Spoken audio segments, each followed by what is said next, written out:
sorry. Welcome to the City Council meeting this Monday, May the 7th, 2018 at 7:04 p.m.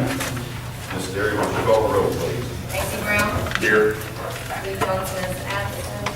Rob Powell is absent. Daniel Daniel. Here. Tim Terry. Here. Les Terry. Here. There's a quorum and Lee Johnson is not present. Thank you.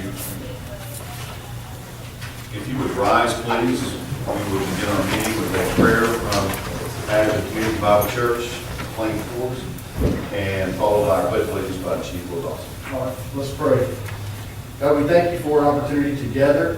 Father, I pray for all that are involved in the leadership of our city. Thank you for their wisdom. Thank you for their leadership. Father, I pray you watch over their lives. I pray you give them an extra measure of discernment and wisdom in the things they do and the ways that they lead. Father, we thank you for all those that serve our city, for our law enforcement and others that care for us. We pray for our people. God, we pray that for our families and what they represent here, what Greenwood means to so many people. We ask your blessings on this meeting, and it's in Jesus' name we pray. Amen. Amen. I pledge allegiance to the flag of the United States of America and to the republic for which it stands, one nation, under God, indivisible, with liberty and justice for all. Thank you. You may be seated. I will apologize right away. It's hot in here. It's hot to you folks. I may be taking my jacket off here pretty quick. We've got the air conditioner set. I'm not sure what's going on, but we will, hopefully that'll get better for you. Did he leave, the pastor leave? I was going to give him a hard time. I think this is the Georgia Bulldog. I'm supposed to give him a hard time. Something like that. So he's already gone. So anyway. At this time, I would like or ask the council to consider approval of the minutes for the April 2nd council meeting, please. I make a motion for approval. Second. Have a motion and a second. Brown. Yes. Johnson. Yes. Tim Daniel. Yes. Terry. Yes. Tim Terry. Thank you. Mr. Powell is here now. Thank you.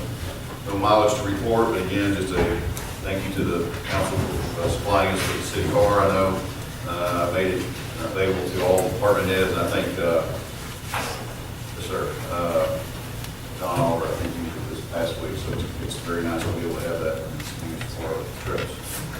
At this time in our agenda, we are at recognitions and acknowledgments, and I would ask if Mr. Sean Lynn would step up to the front. Go out there.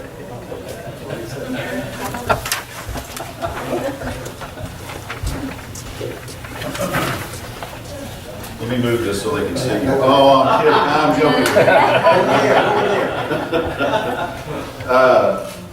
Sean didn't know I was going to do this tonight. Sean, as you probably already know, if you've lived in Greenwood any time at all, is owner of Lynn's house, not garden, Lynn's house in Greenwood, and didn't bring any egg rolls tonight. I like that thing on the record. You can call. Okay, but Sean recently became an American citizen, so and we're very proud of that.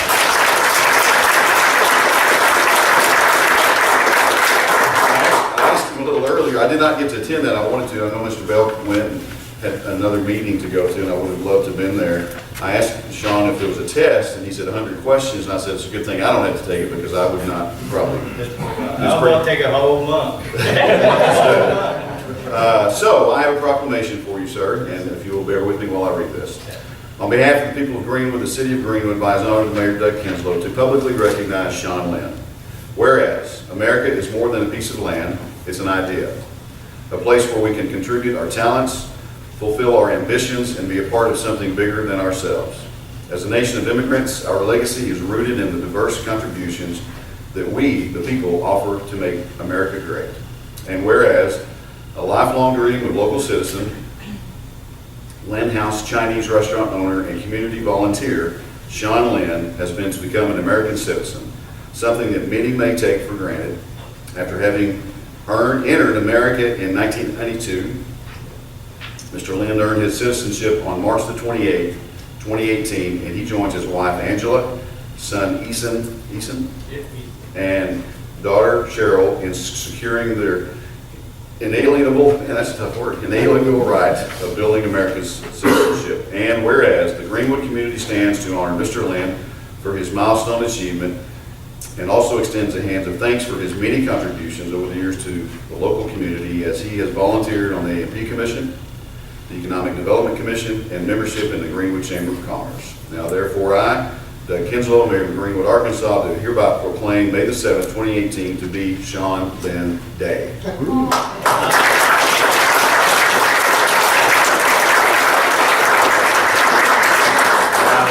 One thing goes with that, and the chief always look at him, he's got that look on his face already. Luckily, it's late in the night, or fairly late, and you're going to be here the rest of the night, so I don't think we have too much to worry about, but I usually give you permission to drive through the town as fast as you want to. But the chief asked me not to do that anymore. You probably got the car to do it, I think, too. Yeah. So that's, I'm taking that back. I'm going to, you will have a key to the city that I'll present to you a little bit later. We don't have, I ran out of keys, I've given so many away. But Sean, I just want to tell you how much we appreciate you. And when it's said in there that you're a volunteer, you are truly a volunteer, you have a volunteer's heart. And just to know that you are already American to us and to many of us, but we're proud of you and we're proud that you're in our community. God bless you. Thank you.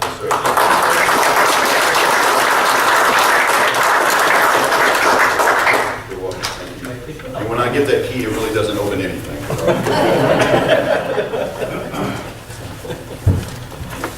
I have one other recognition to make, but I'm not going to give you anything. Mr. Bob Purvis is here this evening to join us, and he is our new chamber director. Bob has bigger shoes than he will ever know, probably, to fill, not literally. But we all know that Tammy Taylor did a wonderful job, and she has moved on to working out of Chaffee with the Department of Energy. And a job that she could not pass up, and we wish her the best of luck, and I'm sure you'll see her in the community. But I've asked Bob to stand up if that's okay with council, and if you guys got a question for him or something, we're glad to have him here. He's been glad here, and don't hold that against him. Thank you, Mayor. Well, following after something that important with Sean, I really feel small, and yeah, following after Tanya.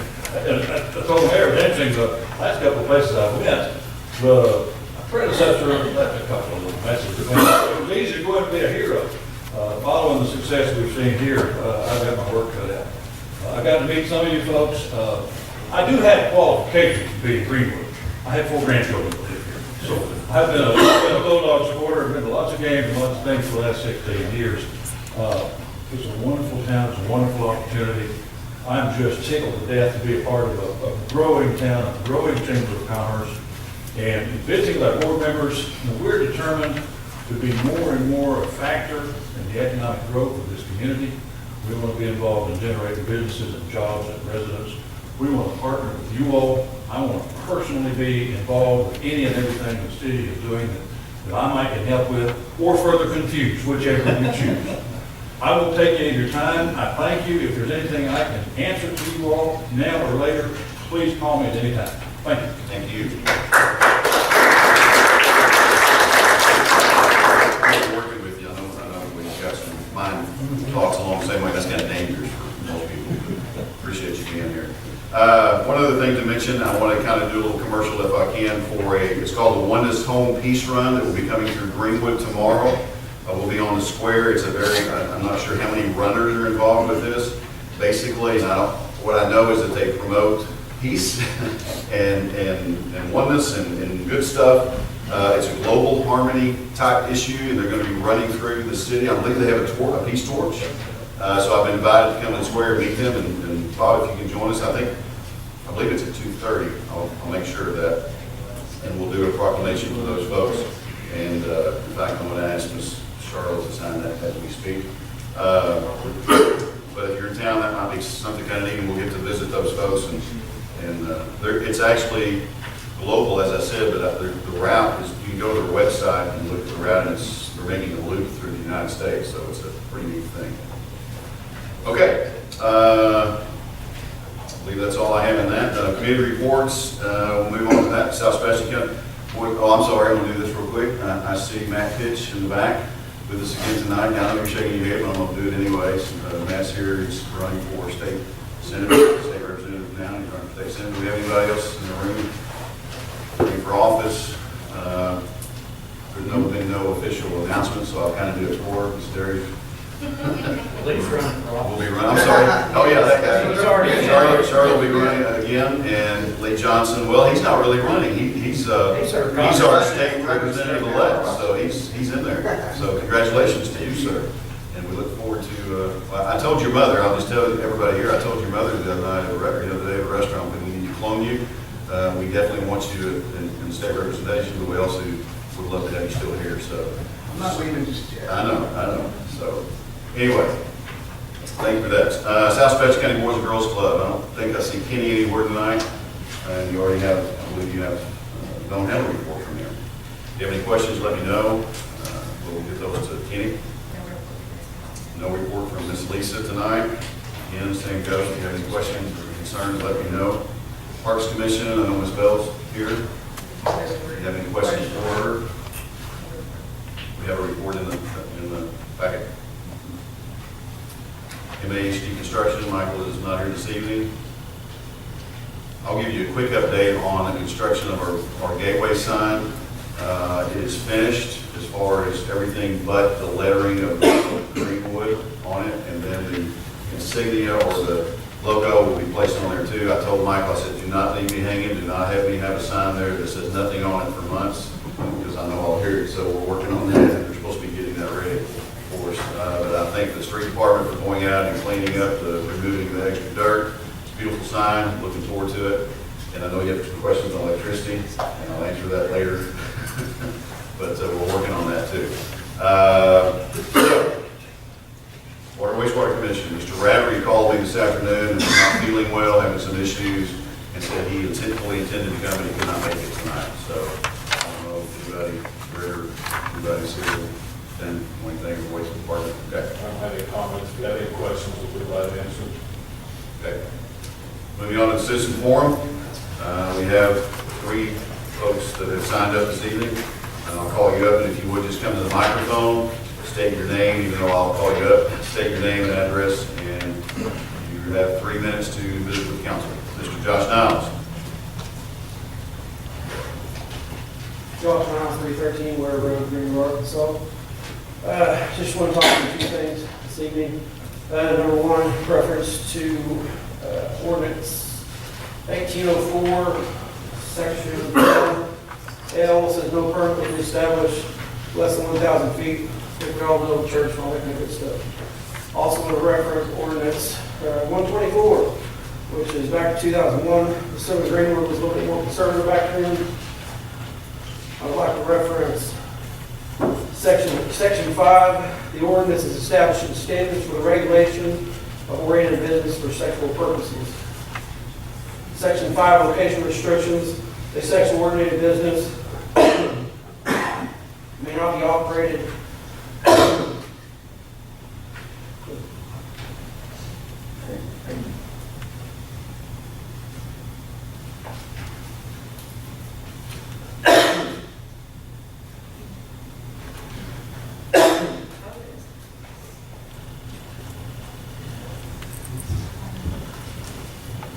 Ready for it. You're all right.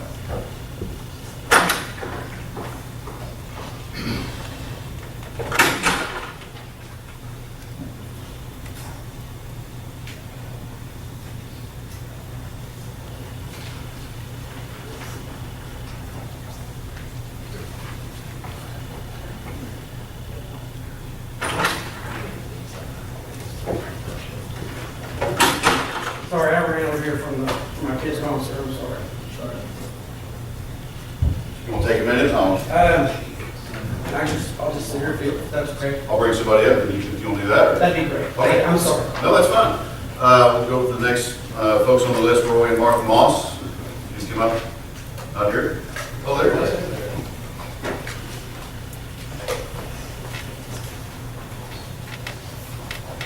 Neither one of you are Roy Moss. We're going to substitute, okay? Okay. He's over there. Yeah, he's back there. He's not feeling real good. If you would state your name just for the record, so I am Martha Moss, thank you. and and I'm Lynette Norman. Thank you. We own property on Lincoln Street. We have an issue, and we have brought this up before. Mr. Hamby has pictures of the property. I don't know how much detail you want us to go into with this. Mr. Barfield had a fire there in December, okay? We requested the property be cleaned up. It was partially cleaned up. Okay, he had another fire. It's still piled up there. It is a total mess. I want to make everyone understand that this is not, people seem to think that we're trying to get him removed from his property. We want the property cleaned up, but in the process, this man needs help. Everybody's aware of this situation here, and he desperately needs help. That's what we're after, is to clean the property up and to get him help, no matter what it takes. His property there devaluates our property and everybody else's. It's a health issue with the piles of the rubble there. Okay, he urinates in the public. You want to go in, you want to elaborate there? That's my turn. He is using my property as a bathroom, so we have nice big house of pool over there now. Because he doesn't have any place to go. He sleeps in his car, he sits in a chair, and he just wanders around the neighborhood begging people for money. He makes plenty of money to be able to afford to go somewhere and live. But he chooses to use his money at the casinos. I don't appreciate 20 foot from my back door having a big pile of poop. That's the problem. I have called and I've called all different agencies. And I will continue to call if I have to go to the EPA federal level. Because that is unsanitary. There's not one of you up there would appreciate a big pile of poop 20 foot from your door. The man's just crazy enough that I could convince him to do that. He's not sane. Is he not willing to take it? No. I talked to the city clerk, or still an assistant to Mr. Penslow, and they said they have actually moved to an apartment, and he don't like it, he just goes right back over to his property. He refuses help. I've also, Martha's came to my office many times, and I've called Adult Protective Services, Department of Human Services, the Health Department, and I actually threatened them and told them that there was going to be a fire, somebody was going to wind up dying in the fire, and it was not look real good on them. Sure enough, we had the fire. Fortunately, he didn't die in the fire, but just exactly what I told him was going to happen. And they did not believe me about the using the toilet inside the building. He had the bucket inside the building. And I think one of our firemen unfortunately discovered that that was honest assessment. And all I've gotten from Adult Protective Services is that he's competent and that they can't force him to leave the property. And DHS just tells me they're going to investigate it. The health department said they're going to investigate it, but so far nothing has happened. And I talked to Ms. Moss this afternoon concerning the matter. And about the only thing I think the city can do is issue a criminal summons. Whether Parker has written a letter that is on the desk, and he accurately points out that living in a car is not in compliance with our regulations, and that we can issue a criminal summons, tell him that he can't stay there, and let it put before Judge Wagner to address the situation. And I think that's the remedy that we may have to use, is to just issue the citation and have him to move along. I'm going to go over tomorrow, after talking to Ms. Moss, to the prosecuting attorney's office and make them aware of the situation to see if maybe they can have an involuntary commitment or something along those lines. I'm not really the person that saw anything, but I've heard enough about it over the past 6 months and know the situation, in my opinion, is dangerous. And if somebody doesn't do something, it's going to wind up there. I think he might be schizophrenic because he talks to himself, like, not like you and I might talk to him or something, but like really talks to himself. The other day I was over there and I was outside and he was screaming and yelling and using vulgarities at this person that wasn't really there.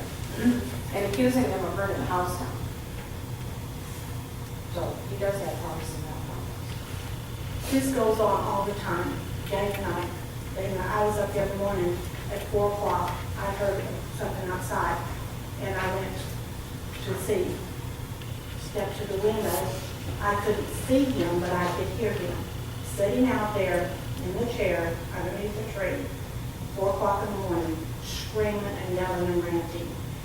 We're not the only ones. There's people that goes by there that hears it. All the other neighbors hear it.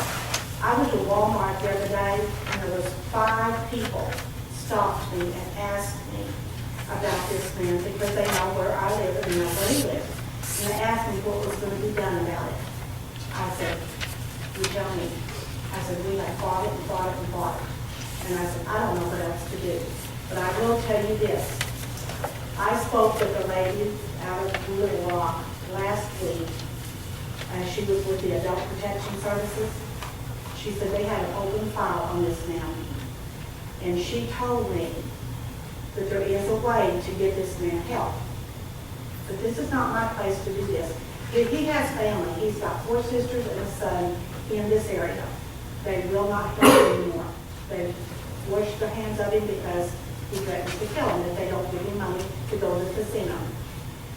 This lady told me anybody can go down here to the prosecuting attorney's office and tell him what's going on and have a warrant for him to go in for a mental evaluation.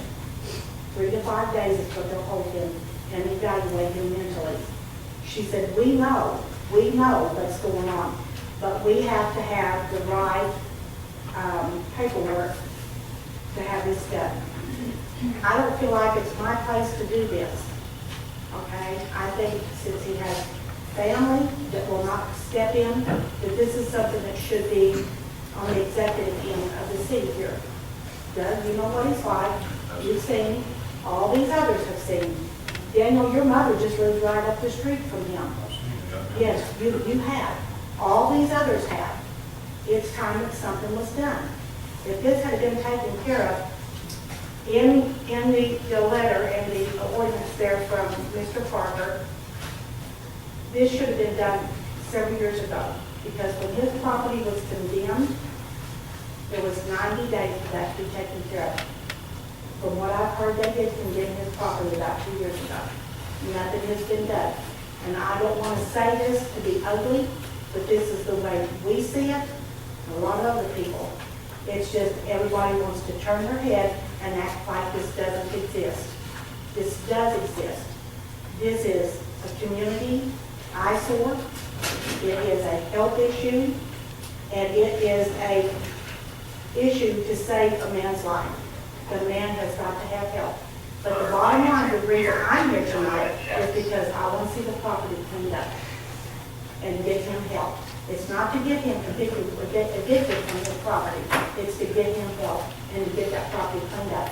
It lowers the value of our property and everybody else in the neighborhood. And you know, when I was here 2 months ago at the city council meeting, Mr. Bill elaborated in length about how that was an old area out there and it needed to be growth. Okay? I'll buy that. I'll go along with that one. I agree. The best way to get new growth is how? Clean it up. That area needs some cleaning up, and it needs to start there with that one right there. That is the worst one. I know for health issues, because I don't want flies and everything else flying around that coming out of his pile, because I don't want no disease. There seems to be 2 issues. One is the condition of the property, and 2 is what you do with the gentleman. The condition of the property, I mean, we've got legal grounds, and as she just said, I mean, you're talking about health and welfare issues of people. Can the city not do something? I mean, this is at least 2 or 3 months that they've come down here and asked us about it. I I agree 100%. Something needs to be done. I mean, dealing with him, the human element of this is difficult, I get. If he was evaluated and got on proper medication, he might be able to go someplace and live. But isn't he, the VA said that he hadn't seen a doctor in years. So I talked to the VA lady. They came and knocked on our door last week, wanted to know where he was at, tried to find him, wanted to get him help. And she finally told us he's not been in the VA clinic in a long, long time. Yeah, I think it's as much as anything, it's an issue of one, and like you said, I think there's definitely two issues. And just so you know, I mean, I totally agree. No one up here, nobody in the audience would want to live by the conditions you're living by. I understand that totally. In fact, I just moved from very near there, just not for that reason. We live very close. So, and I had Mr. Barfield in my office a couple of weeks ago, I think now, and he was in for another reason, asking about a job, to be honest with you, which he does about once a month. And I called him in the office because I thought, we're pursuing this, and I want you to know, and I know it doesn't help you any, but we are certainly pursuing it, and I think finally we're going to get somewhere with it. Every agency that I'm aware of has been contacted. I know I'm on board of the Area Agency on Aging, which is not really their specialty, but I know her lady very well, and she called, and they sent a representative, but they were there the same day as the VA folks. She knocked on my door also. Yeah, and her assessment was that she couldn't do anything until someone declared him mentally incapable of taking care of himself. He was not there, as you stated, but he came by their office. He walked by the office, so they recognized him and went out. And in the meantime, they had been looking and trying to find a place for him. Fort Smith, very reasonable, $450 a month for everything paid for. And he looked at the papers and read them and said, not interested, it's my property, that's where I'm going to stay. So, I'm not a judge, period, but certainly he's capable of making some decisions, although obviously there's an issue, he wouldn't be living under the conditions that he is. So I think the question you asked of Mr. Hamby is a question we need to. And by the way, the police, I know the police for a fact have been up there multiple times. Right? I know our code enforcement officer, Jared Ricketts in the back, has been there. So we are aware, we haven't fixed it yet. I think it is a touchy situation. I would assume if you show up with a backhoe, you're going to have to put in the game. I think probably. We the city, and I'll just say, without much authority other than it wasn't getting cleaned up, we at least assisted with a local business man here that has a dump truck. We came up with our backhoe and cleaned up the bulk of the burnt house. It's still a mess. When Mr. Barfield was in my office, I talked to him. He can talk to you a little bit. He said the VA was going to provide him with a trailer, and it's going to happen in 2 weeks, and he was going to start cleaning it up. That's not going to happen, and it hasn't happened. So it's an issue. I think Mr. Henry can answer that question of what do we do about property. I'm ready to rock and roll on the property when I get his approval as the attorney to do what we can do. But if somebody, I think he's going to have to be put somewhere to evaluate him to get him help. That's it. It's not going to happen That's the until key he's to the whole evaluated. thing. That's the key. And that's more than just a conversation of how you done, and he goes, I'm okay. Exactly, Yeah. exactly. Yeah, because then they could see, after a week or two, they could see it was at him. Yeah. I don't think the city can do anything to get him evaluated, but I personally am going to go talk to prosecutors and see if I can get them interested in Get him get something. evaluated. I have told these people I talked to, I said, I am inviting you to come and spend a day in my living room. And you sit and you watch and you hear and you see what goes on with this poor soul. And they just kind of like, and I have tried to come up with some way that I could get a video to bring down here and let everybody see that this man needs help. Well, there's absolutely no doubt. So, I mean, our ordinance is pretty clear.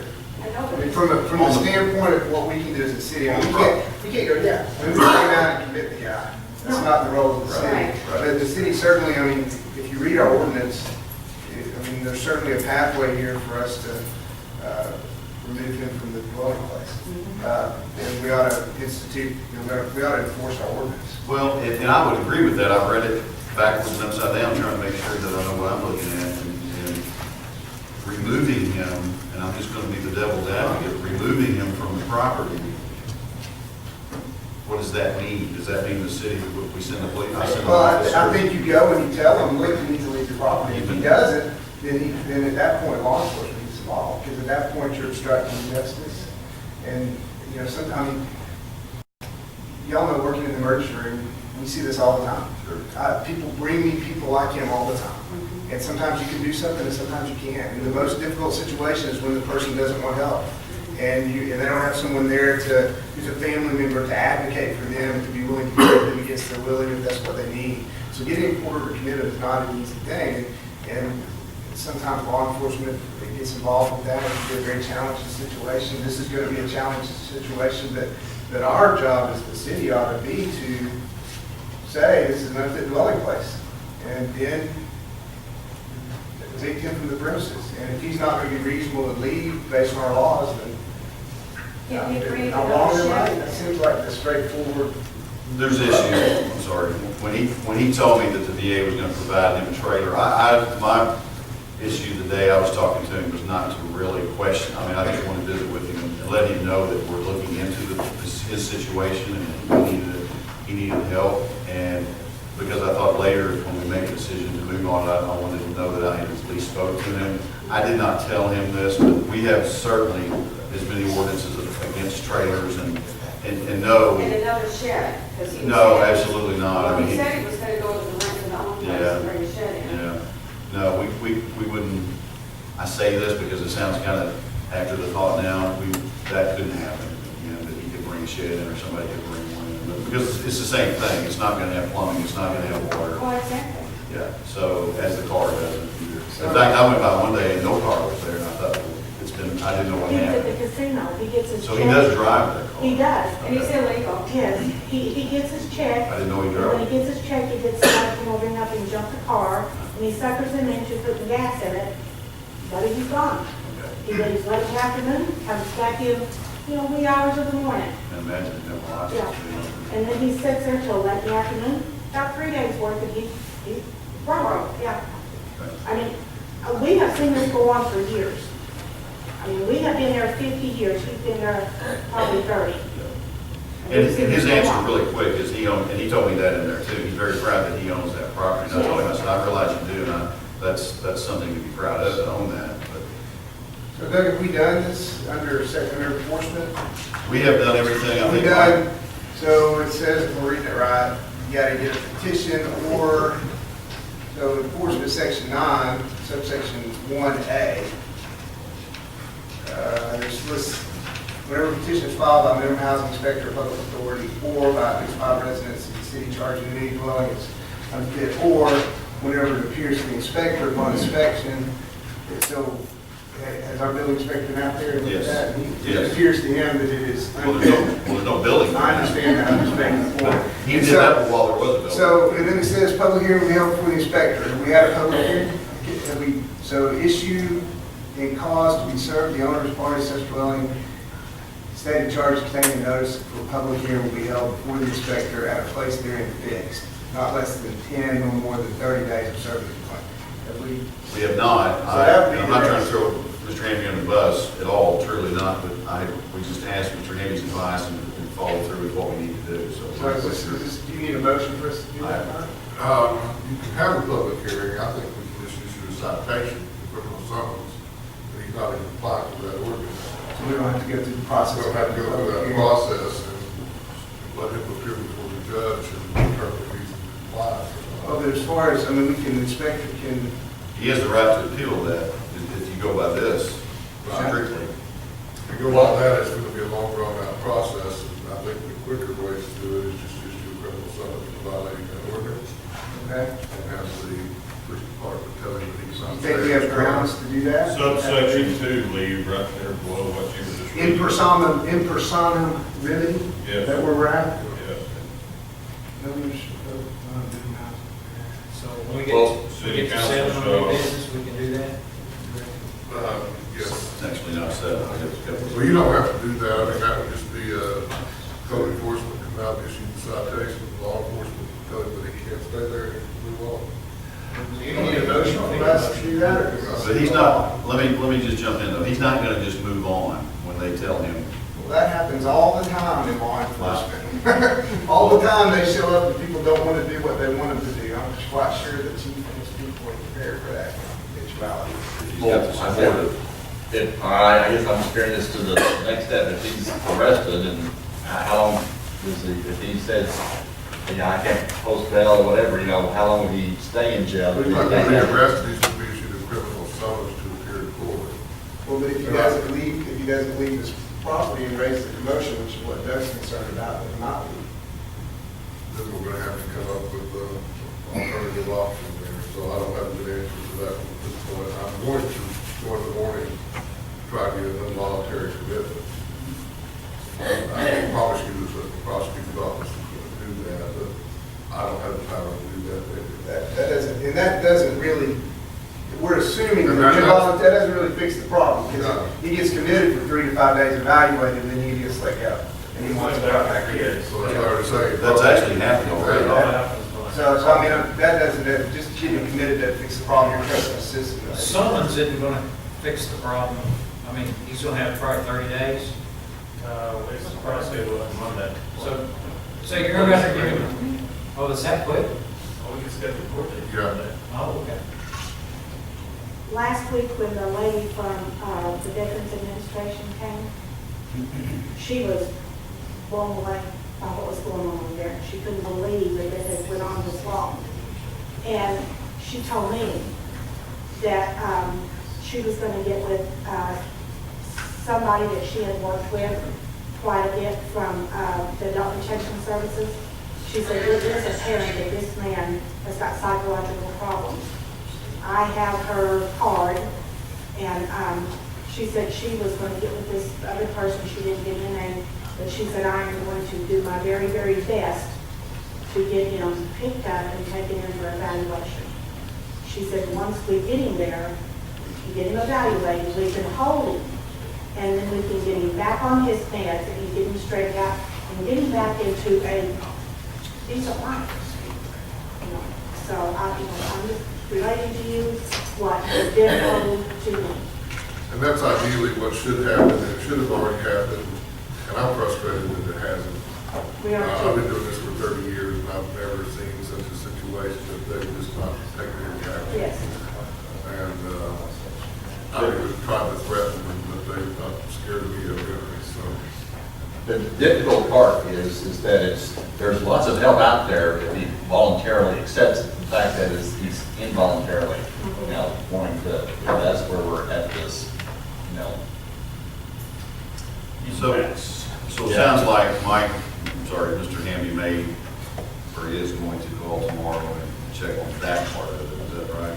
We're going to try to do that, but I think from the city's perspective, about the only thing that we can do, we go with process A or process B, one is the criminal summons, have him appear in court Monday, see if the judge can get his attention, or you go through this 30-day, have a public hearing, and that process, and we've been spinning our wheels for 6 months now.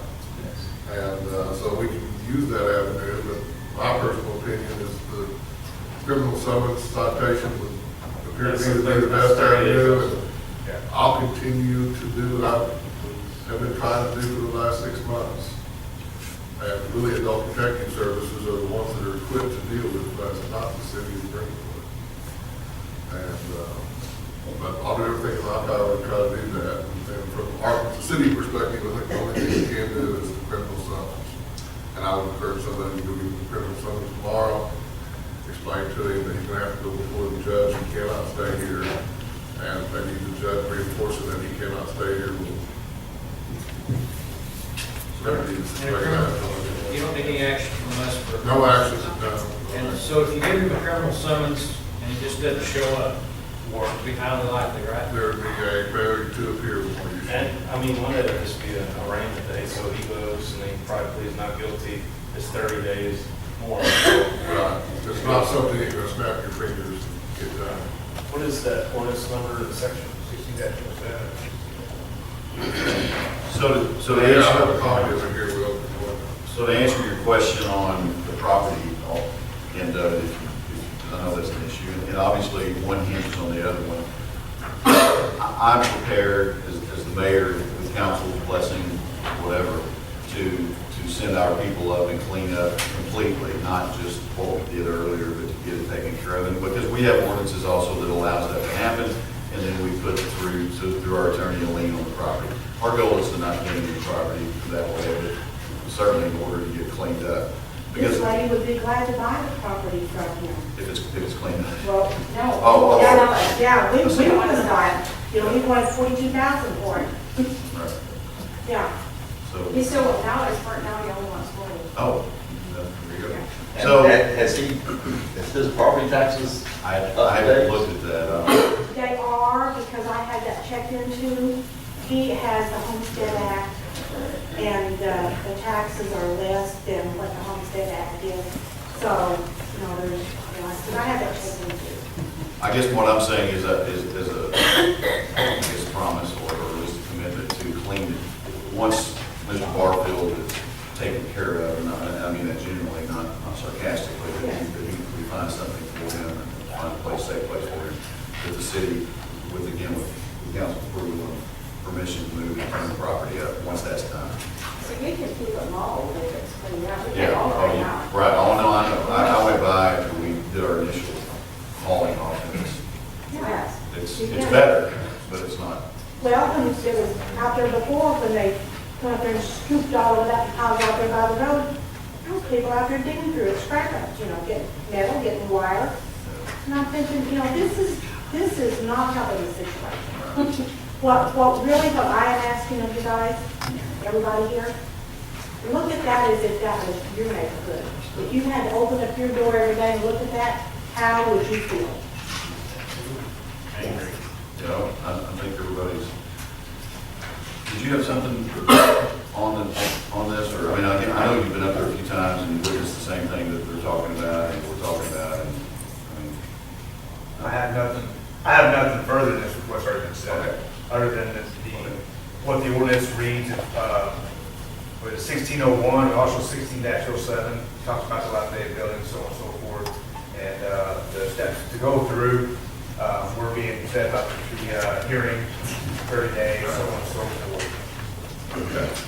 But 1601, what was the section of 1601?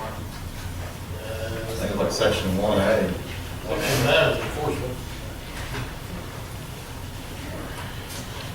Does that help? Obviously, nothing's gonna get done overnight. I think the most important thing here is that Mr. Hamby is gonna contact people to try to get something going. I'm just And I don't know what you're doing. My concern is we're going into hot weather.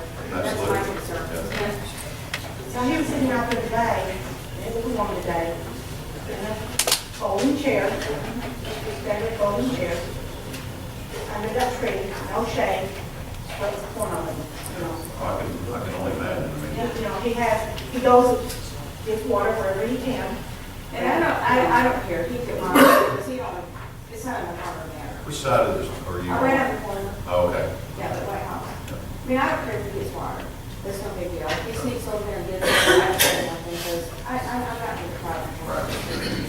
I just don't want the smell and the bugs, and I know when hot weather gets here, that place is going to start stinking bad.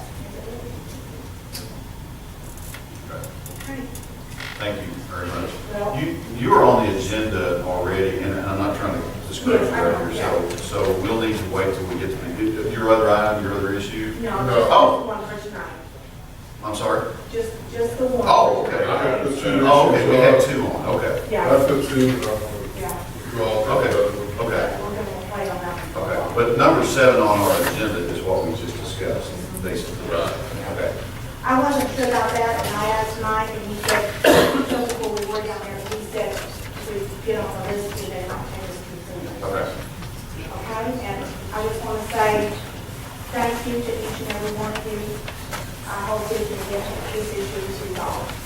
Thank you. Thank you. Appreciate it. Okay, Mr. Miles, are you? I have a request for the council. When I'm extremely hot, my heart rate jumps about 25 beats a minute. Doctor, about this, I'm going to wait.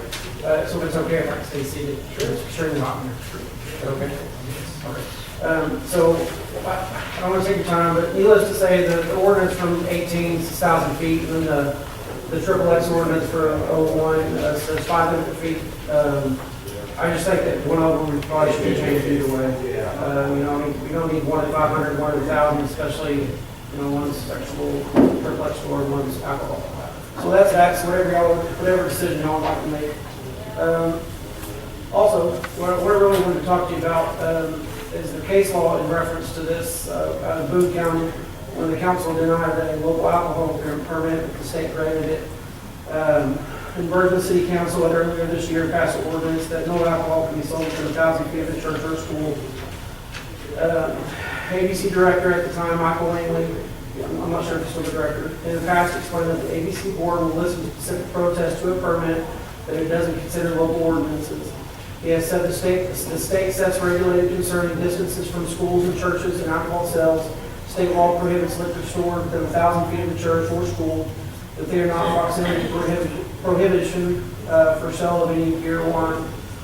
As such, Langley said that the ABC grants permits without considering a city ordinance that is superseded by state law. The Boone County Quorum Court had originally passed ordinance banning alcohol sale within 1,000 feet of a school or church. The justices of the peace recently voted to repeal the ordinance based on legal advice. Bergen City Council voted Monday night, this is back in 2011, to repeal the portions of the city alcohol ordinance, remove distance restrictions for the sale of wine or beer. Bergen has passed an ordinance since then. I believe that all of y'all have probably read the guidebook of municipal officials, of mayor, council, city, yeah? Everybody?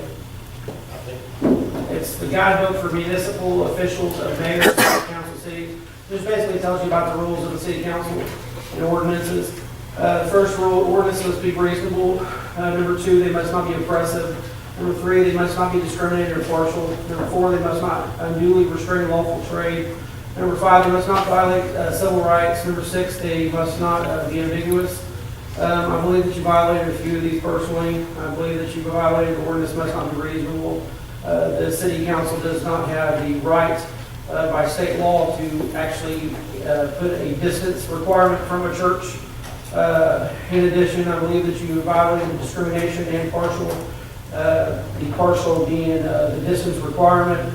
In addition, I don't believe that you have violated number 4, they must not unduly restrain lawful trade, which this is obviously a restriction of commerce. Number 5, they must not violate civil rights. I believe that you have violated my 14th Amendment of Equal Protection Rights, which all citizens are protected by the federal state law of Arkansas, which treat everyone the same. Long story short, I respect each and every one of you. The municipal league will not be able to defend you in this. I do not want to go to court with nobody. I respect each and every one of you. I respect Lance, Tim, Daniel, I respect you, sir. Doug, Charlotte, I respect all of y'all. But you will not be able to defend this. I ask you kindly that you remove this from this ordinance. I don't want to waste my money. I don't want to waste y'all's time. And unfortunately, I will have to call a few of y'all into court because y'all wrote this thing from the get-go. From a man to another man, and I love y'all, and I appreciate everything y'all do. I just believe y'all missed the mark on this one. That's it. Thanks, sir. Question, comment, council? Yeah, the case law from Boone County. Boone County, I don't just have a case number, but it's the Boone County Quorum Court had originally passed an ordinance banning all alcohol sales within 1,000 feet of a school or church, but justices of the peace recently voted to repeal that ordinance based on legal advice. What date was that? This was 2011. 2011. Yes, sir. It was done by the Boone County. Boone County Quorum Court, which is justice of the peace, which I'm assuming that's a judge. Is that not correct, Mike Kim? That's the county. It's county judge, and County this judge. is gonna be under a different statute because they just changed the statute, nothing in our lap Right. within the last year, so. I believe that you're correct, it is under a different statute, but I believe we still are going on the fact that a city ordinance cannot supersede a state law. In the state law, there is no restriction of distance. We haven't superseded, we can go beyond it. which we already did. In my personal opinion, just to give my opinion, that you've superseded it because there's just no state legislator has put a distance requirement into effect. And the ABC board, they state that in here. The decorum court from Boone County states that in there. The local council from Boone County has also agreed. And I believe they went way further than we have. And guys, I know you're probably annoyed with me cracking this for 8 months. And I understand that you never went toe-to-toe with a guy like me. I get it. Most people probably walk on day 2. That's not me. And so, I mean, I believe that all of us are a lot alike, that we're hammering this all the way to the end of it because we believe in what we believe. And I just don't want to go to court with you guys. I respect every one of you. I love this city, but unfortunately, I don't believe that the district's requirement's right, and I don't believe that the judge will side with me. I don't believe your case law is applicable to us. I understand your opinion, Mr. Powell. I believe the judge would disagree with you, sir. But I do respect your opinion, Mr. Powell. And you do have that right. I would just hate, and it's none of my business how the behind the city works, but I surely hate that the city would spend $50,000 in attorney fees and lose $50,000 to do something else.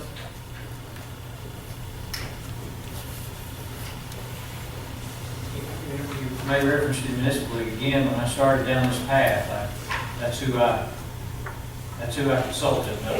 John Zimmerman, which is the head of the municipal league. We went through it.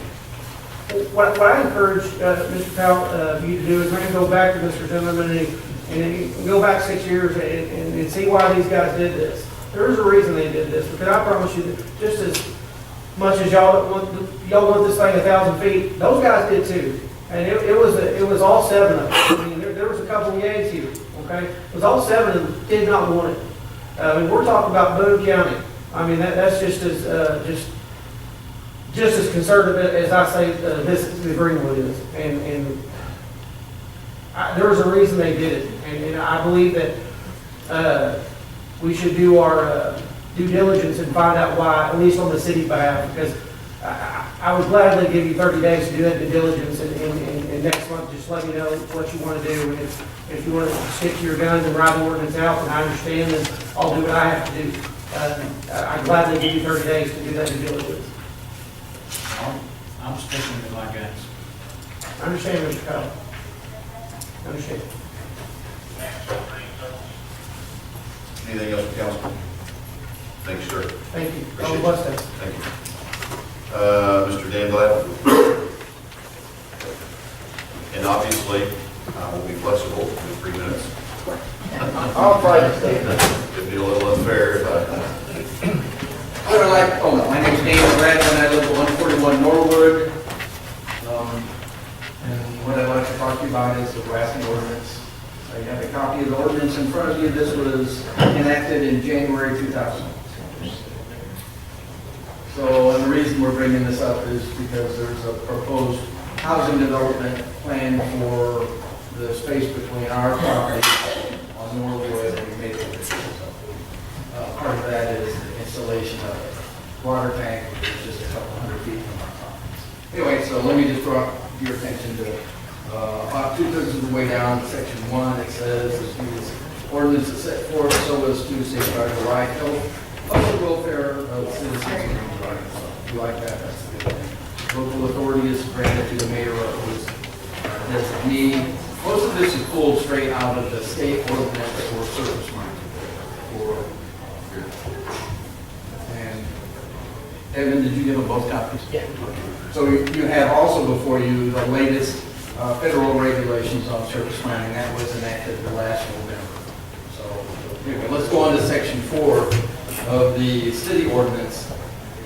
It says, in situations where the public safety or worker safety or property might be in danger, the mayor has the ability or the authority to intervene and stop that. Again, the project that we're talking about, there's a water tank involved. It still is a health department. But I know it takes you guys 90 days to pass ordinance, so we want to get ahead of it because some of this ordinance is a little outdated. So Can I ask a question about that? Yes, sir. Sorry to interrupt. No, that's okay. I mean, I know you guys have been here a lot. Yes, sir. And you're concerned about it, I understand completely, but I'm not clear where we are. Sonny, maybe,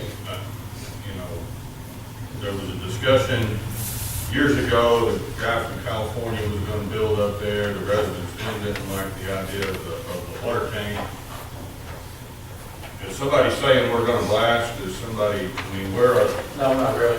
What happened, the Deer Run subdivision, the guy from California went up and, kind of left the land just laying there. These people have bought the property and they're proposing a new subdivision called Greenwood. They've had phase one approved, but they're waiting on the approval of the water tank because with the original subdivision, we had a regulation. The original deal was that if the city built a pump station, the developer would build the water tank. Well, the guy left, we had the pump station down there at a tremendous cost and no water tank. And so now they're wanting to build this. We have said the city has approved phase one. We've looked at the concept, which includes 175 homes, but they're going to do it in phases. And so phase one has been approved, but we're not allowing the construction to start until we have this water tank up there. And it's got to have the ability to feed 175 homes, not just phase one. And so that's what they're working for, and that's what Dan is talking about. It's at the health department now, it goes back and forth and back and forth. And the latest I heard was that they feel like the tank that was designed now is too big.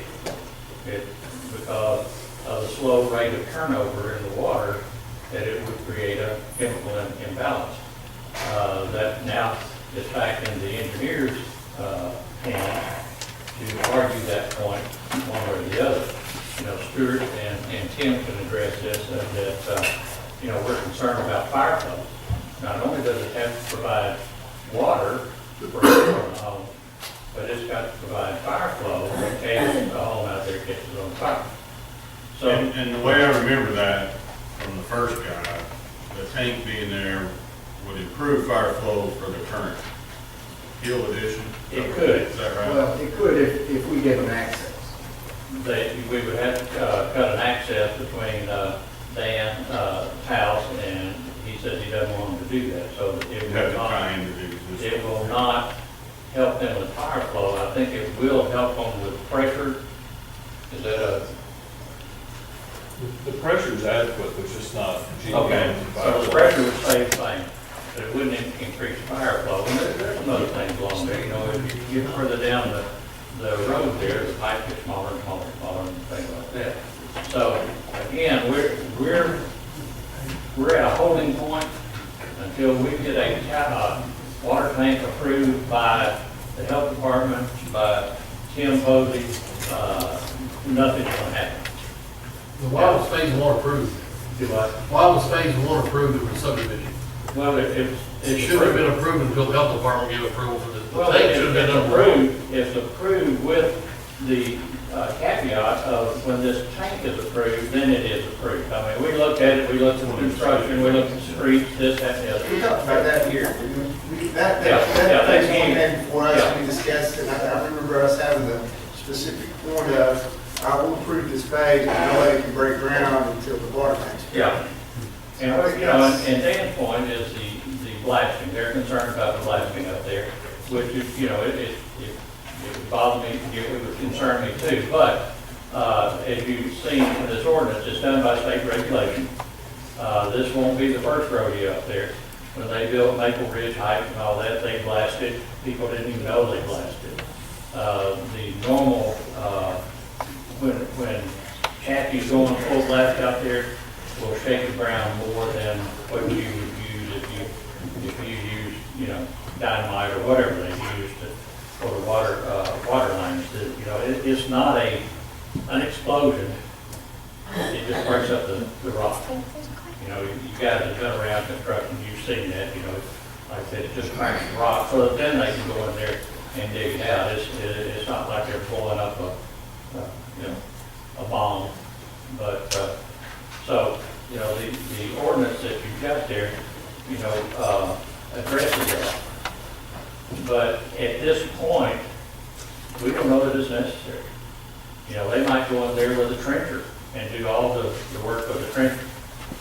You know, we went around Bell Park, which is basically the same type of terrain, and laid in wire all the way around there, and never once shot any explosions. It was all done by trencher, and that, you know, that would be the most, you know, desirable. So you're just wanting to make sure that we uphold this ordinance if blasting is. I want to get it up to date, and it's hard a little bit, I mean, Yeah, because it looks like these two things maybe are not. they are not. I mean, It's like our ordinance is out of date. our ordinance is 18 years old, right? Yeah. It's pre-9/11. He's making is that this, the federal guidelines are, we're not in adherence with our ordinance with the federal guidelines, if I'm reading all that. That's correct. That's correct. Again, the guys that handle the powder, the blasters, whoever does it, if they get it, I mean, if this, and again, this is all premature, but I know it takes a while to change rules, so we want to get ahead of the game, not be asking for emergency. We can take this as a concerned citizen that's wanting to make sure we have blasting ordinances up to date. There are a lot of concerned citizens. It's a hands from people from our neighborhood. Okay, so, that didn't count for 3 minutes. Sunday came on in 3 minutes. The kind of stuff Sunny's talking about in terms of, we're not worried about shards of rocks hitting our roofs. I mean, I know they put down blankets and stuff, but we are worried about ground vibration. Ground vibration, our houses are built, you guys have seen it, you firefighters, you've been on my back porch, you rested there on the Bell Road fire. You know that our houses are built right up on top of those rocks. When that ground vibrates, if it cracks my foundation, my insurance doesn't pay for it. It doesn't. Our only remedy is what you provide for us in the ordinance. So again, we can go through a little of this and just show you what's bad on it. It says notification under section 5, down number 2, notification of blasting is 24 hours. Really not enough time to do a lot of preparation. You'll see in the new regulations, federal regulations, that notification is published in the local newspaper, it's 10 to 20 days. And it goes to a quarter mile from the proposed blast site. This calls for 300 feet. So 300 feet, you guys, in our ordinance, you've got a prohibition against blasting within 500 feet of any dwellings. So, I mean, we're talking about the possibility of blasting. Actually, it would be a violation of the ordinance unless you guys granted a variance. And for those of us, again, who live up there, we would ask you not to grant a variance if the primary purpose is safeguarding the well-being of citizens in the community. So Ladley, so if I put it on for next month to amend the ordinance 00-01, you want to call and work with me on the first draft? Absolutely. Okay. I'm not a lawyer. Okay, so I'd like you guys to do that. You know, I just tell you what concerns us. But you raise your hand. I can do that, whatever the federal law is going to supersede state or our ordinance anyway. So what I will do is compare what is in the federal guidelines and try to get our ordinance to comply with it. There are a couple pieces that aren't addressed in that. Again, that's notice and that's pre-blast testing and seismographic stuff. None of that's in our ordinance, and that'd be good if it was. It's also It's stuff like about- it's like the notification for initial blasting. It says just 24 hours. Well, I mean, it ought to be either in a certified letter or something, so you know they got it, so they know what to expect. And then also like the permit fees, I mean, good lord. They need to be brought up. I mean, my book, I mean, just 1 year, $50. I mean, 19 years old, man. That's what I'm saying. I mean, those need to be brought up. I'd be happy to meet with you, Rod. Can I bring some of my I friends? think Mr. Hamby's going to work on it. That's good. So we've asked that it be placed on for first reading for next month. Very We'll good. see if he's got time. He'll If we look at the permit too, again, I just the $50 hand it fee. to him. He's going to Go, work on it. you go ahead and give me your phone number. 322-1515. And the insurance too, that's another thing for people that are actually doing it. They need to have insurance that covers each one of them, not just Please. Thank you. We'll need a photo ID. Yeah, I wanted to vote today. So the next agenda, we need to have an item on there. Is it going to be a repeal and replace the ordinance? So Rob, we're gonna call you. Hey, Dr. Rowe, what's your phone number? 479-414-4637.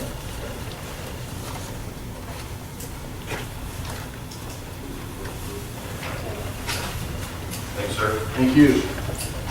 Now, the problem we're running into is, one of these hot shots is when we try to boost blasting up here, and we'll say, well, how much is Chaffee already blowing your house up? Not that close to up there, all their bombs going off. This is 150 feet from our homes. Chaffee is, a mile or several miles away. Yeah, but they're blowing ordinance up, it's probably a lot bigger than this one. Yeah. I'm just being a devil's advocate, I mean. Yeah.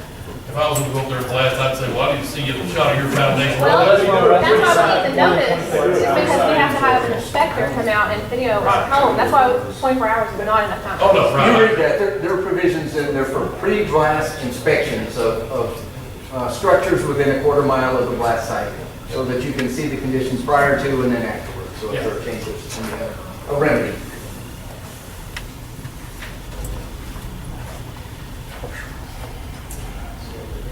All right, I think if we are complete with that, we will move on to agenda additions.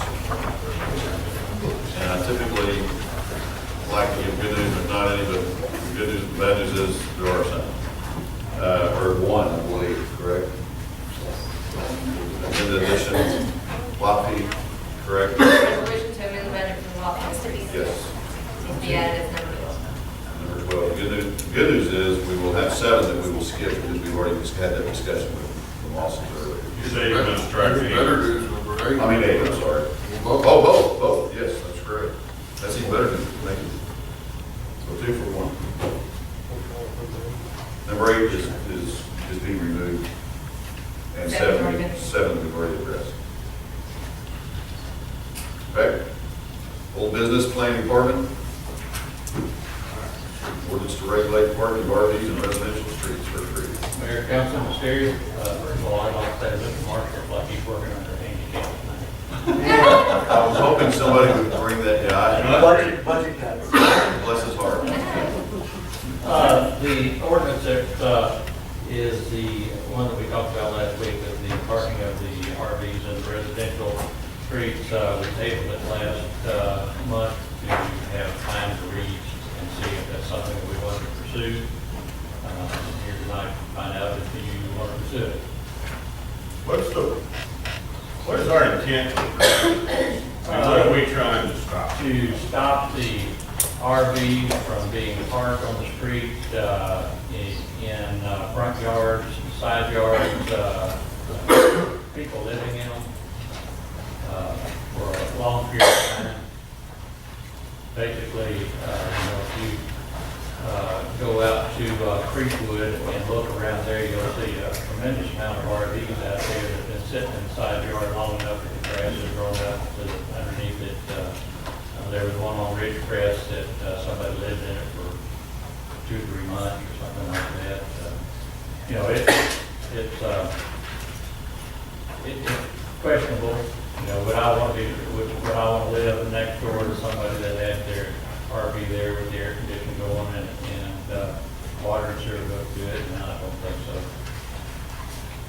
Yeah, I don't like these RVs parked at people's front yards around town. I see them, but I don't know what I don't like the idea of us telling what. We have one, for example, of the Maple Ridge that I would think that the RV would probably have more square feet than the house. And it's parked so close to the house that you can't hardly get through there to get to the door to get into the RV. And then the fence on the other side of the door. He has to squeeze it in there. So none of that's in this old ordinance? Pardon? None of that you're talking about in this old ordinance here? The old ordinance is basically for somebody that's coming into town and needed to, their great uncle to park at their house for a couple of weeks or a week, so many days, I forget what it is, and then if they went any further than that, they'd have to come down and ask the mayor for an extension. The new ordinance requires more diligence from the police department as far as issuing permits and things like that, and I don't know that, I don't think they're too excited about that either. So you're telling me, because I've got a 40-foot pit bull sitting in my driveway, I might go buy a permit to park that in my driveway. You what? I said, so you're telling me, I've got a 40-foot pit bull sitting in my driveway right now, it's mine, all mine. So you're telling me that I'm going to buy a permit to park that in my driveway? According to the ordinance, I think that as long as it's in your driveway and it's not exceeding the front part of your house, you're okay. If you put it in your front yard, then there would be an issue. Well, if no one's living, how was somebody living in it was the main problem. Well, you know, it's kind of like an accessory building at that point, you know, and we require accessory buildings to be in the backyard and, you know, under so many square feet, look like the house is For the dog place, And, you know, all of a sudden, we tell a guy that he has to build a brick storage room in his backyard to look like his house, but you can park an RV in your front yard.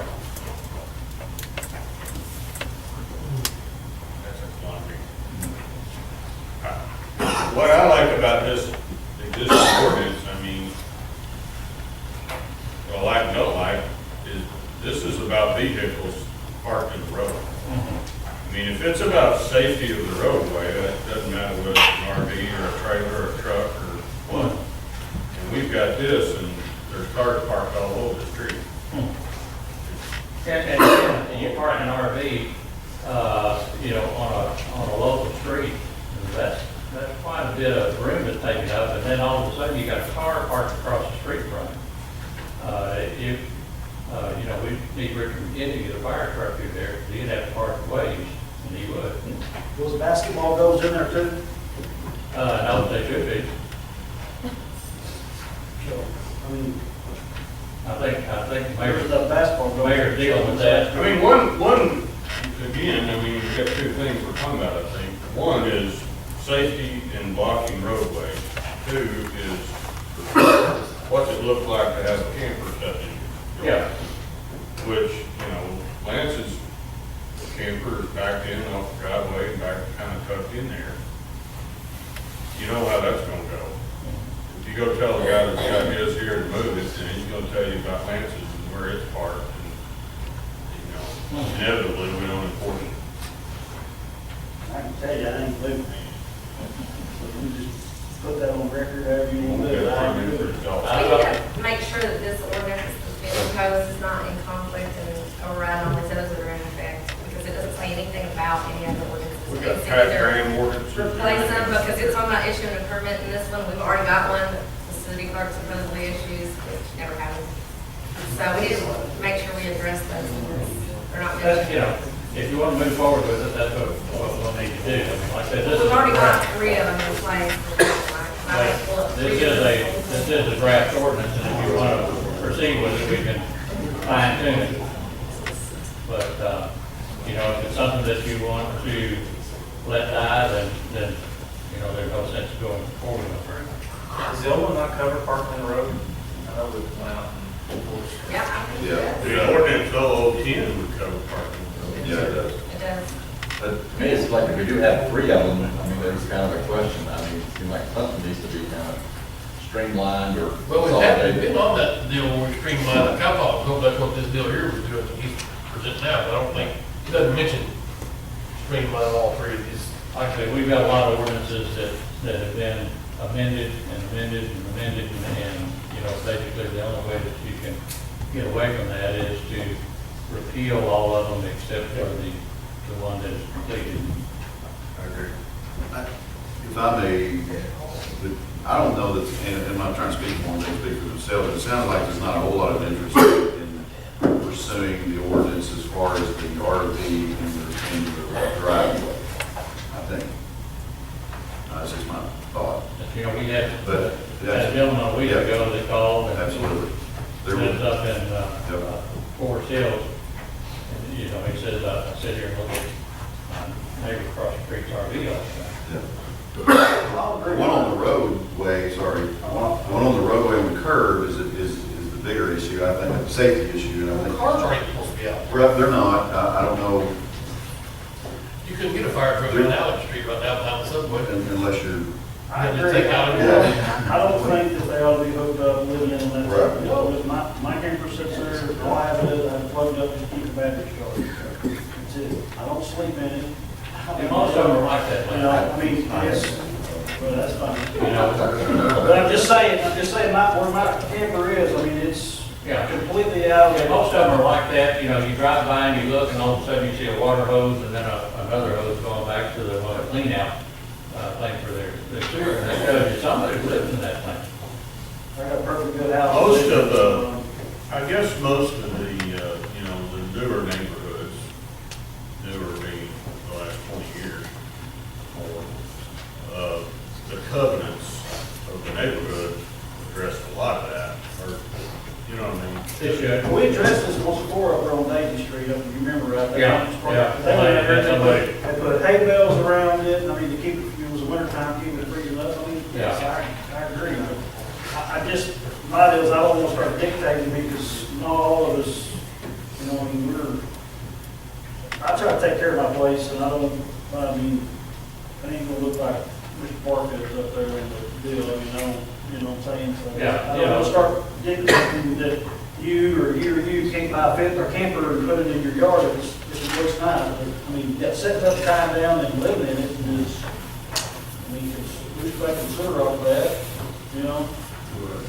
Oh, the homeowner. I mean, I agree, if I live next door to some of these neighborhoods, you drive through, big old fifth wheels and stuff around there. We had a Front yard. a gentleman from California that was down off of Eagle Drive, and first thing he did, he backed in a camper the size of a Greyhound bus right up, next to his house, and people next door said, whoa, wait a minute, we went out there and talked to him, and he agreed, and he moved the properly stored somewhere. I mean, and people just don't think like Lance does. I mean, Lance is conscious of what he's got there and how it looks. Some people aren't. There are so many variations of this. I mean, there's another, without mentioning names, but there's another gentleman that lives behind me across from you that has a big one too, maybe probably the biggest motor home in town, if not. And he can't get it any farther back in his property than he is, but there's absolutely privacy fence. So it's pretty, I mean, you could complain about, I mean, I'm not saying you shouldn't, especially if you're a hotel. That's where that's what gets The discretion, yeah. I mean, people that built a cover for it and a parking pad to park it on. There's a house over there in Meadowbrook, right? And he built that garage, maybe park an RV. Of course, that was built before, the subdivision regulations and all that, but, I don't know that they would allow that to be built. The one on the corner of Primrose where I live and Meadow Bridge, it probably would be able to be built, but there's a lot of them out there that are built. Just the cover on, for example, down at the end of Bell Road here where it continues to go straight, where you don't go down Bell, if you go straight, they had a huge metal shed over it. Well, he bought him a new motor home that was longer than the one he had in there, and he wanted to come down there and put a new one on there, and I said, no, that's not allowed under our accessory building ordinance. You can leave that one there and pull your RV in there and leave part of it exposed, but, we can't allow you to expand on that. And so like I said, there's some, like we talked about in Meadowbrook and some other places that already have them built. Some of them are done well, some of them like this down here not. It's hard to write common sense. That's what you do. But I do like the idea of cleaning up ordinance.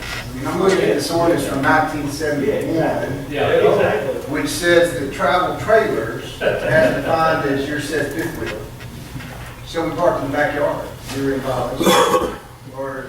So it's just this little section tucked into this mobile home ordinance. It's really about governing mobile home parks, and they tucked in this little thing about travel trailers. 1971. I think I'm reading that right? So, But see, our zoning ordinances take care of the mobile homes. So maybe I do like the idea of going back and I don't like the idea of having laws on the books that we're not using. So if we could repeal ordinance 200 and then dovetail in some sort of RV. I mean, it seems to me like the street ordinance covers parking your RV on the road. Do we have the main concern? Do we need to worry about anything else other than parking on the road? And living in them. Living in them in someone's yard, that's. So, is there another place we can address that in another ordinance? Well, doesn't that get addressed with your,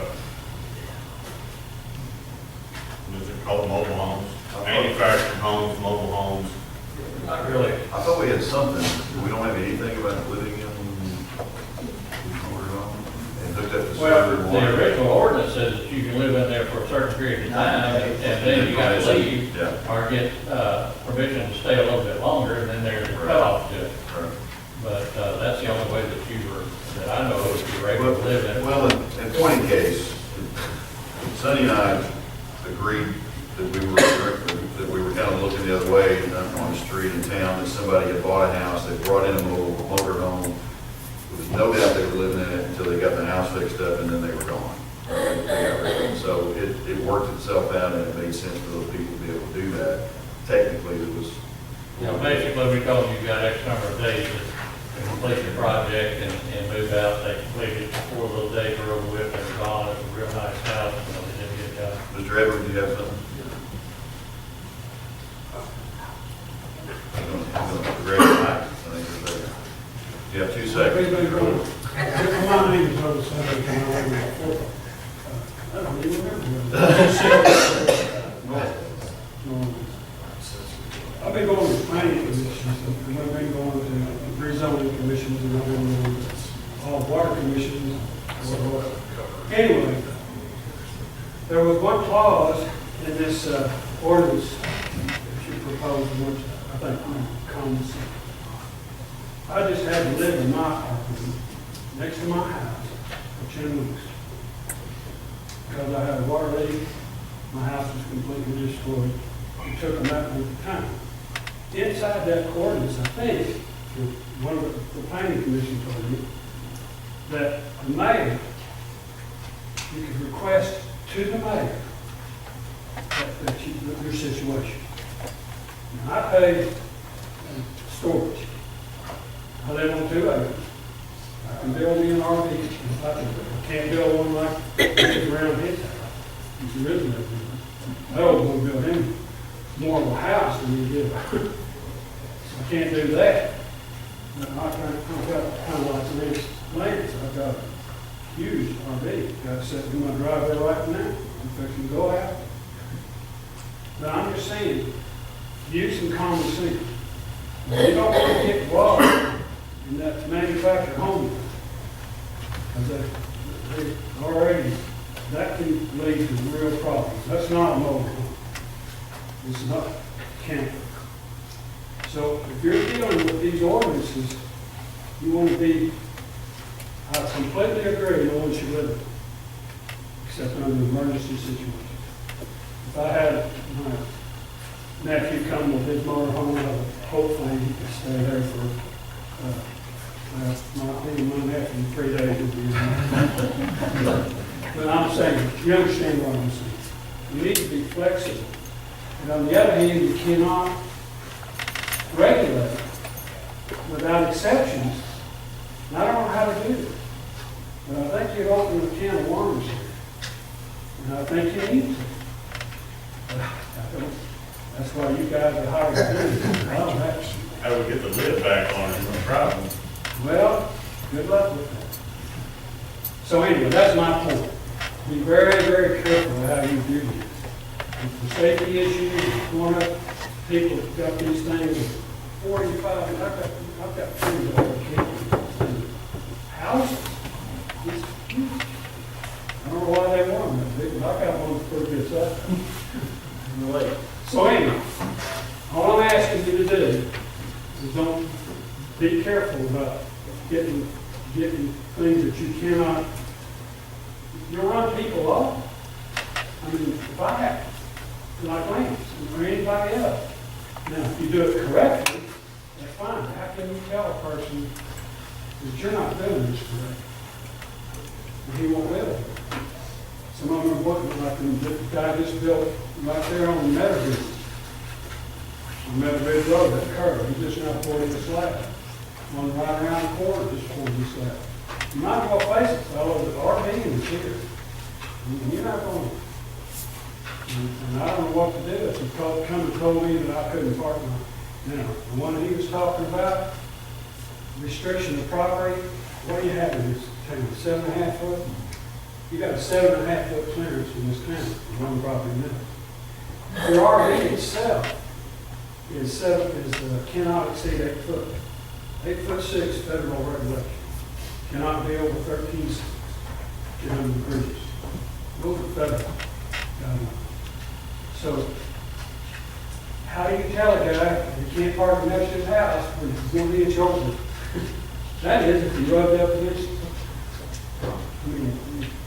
7.5 foot from the roof. Don't cut the wall. From the wall, and not set, not from the roof line, no 100-foot wall. So you've got another problem. So, I'm glad you're looking at this. I think what you're looking at, 71, we were all in tears at that. So that day's gone. So, just, good luck. I think you could, to Otis's point, you could get into some setback kind of regulations, that says you can't park an RV within so many feet of your property boundary.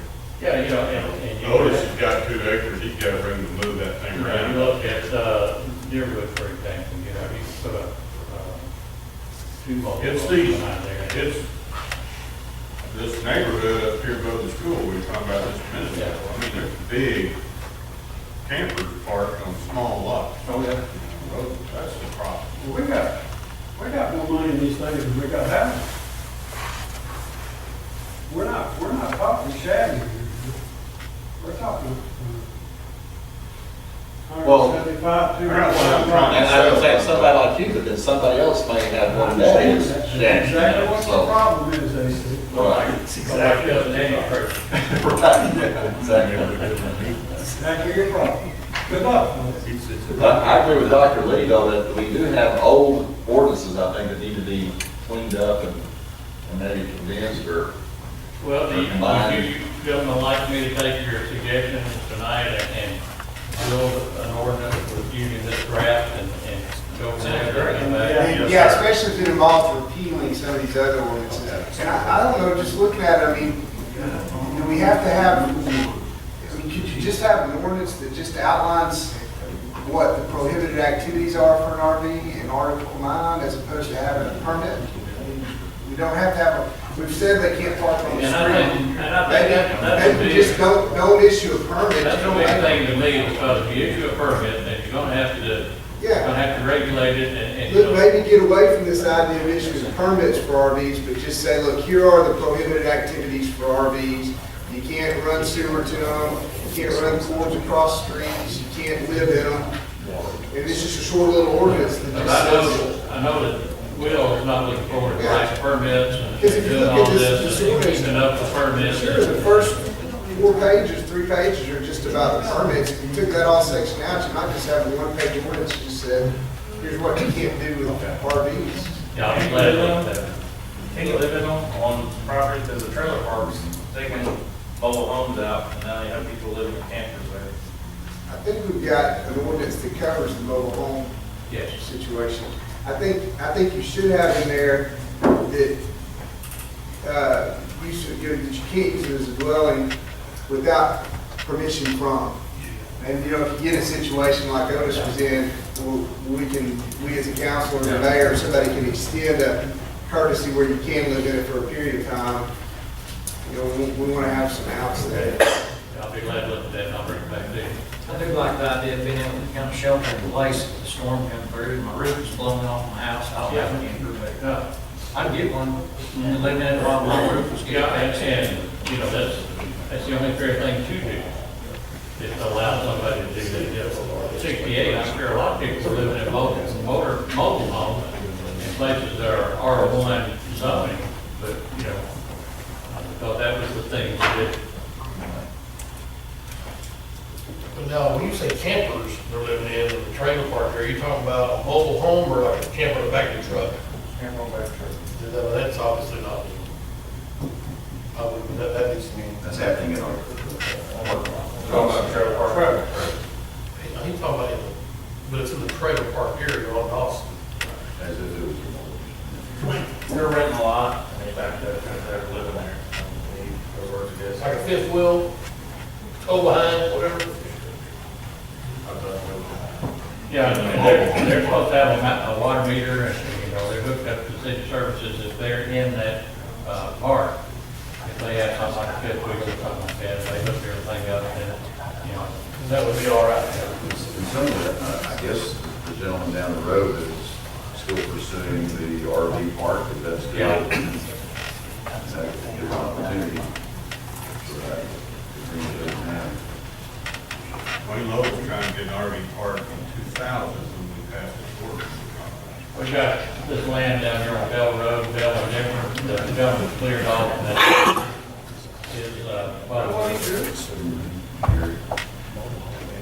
is, that's what it Is was. that right, Chief? Or are you arguing that?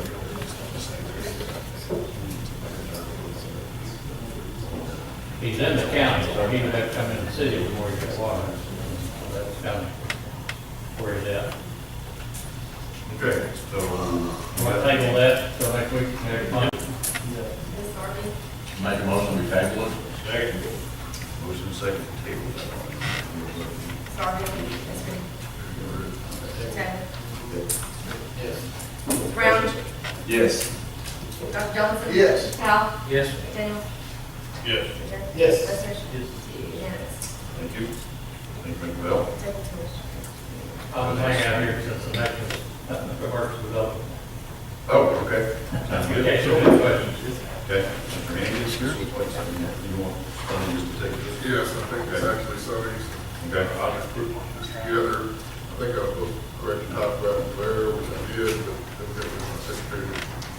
Get over here. We forwarded it to Charlotte tomorrow. Yeah, like I said, we're already following the rules of sign offs and things like that, so this is just a formality, and I'll assure you that we'll continue to use the sign offs for our department heads.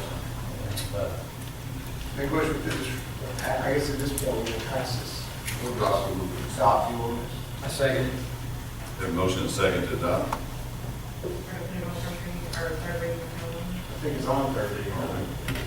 Just do it for third reading by title I only. changed my mind. I think what I'd like to do is put it on third reading by title only. There we go. And a second. I still second it. We have a motion and second. Ms. Brown?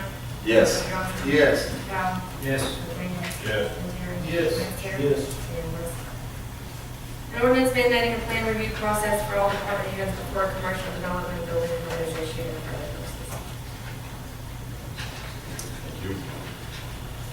Number 3 is Alta Sanitation contract rate increase request. It was tabled from the previous month. I missed my own one and only council meeting so they can get this taken care of. What do? They table it till when I get back.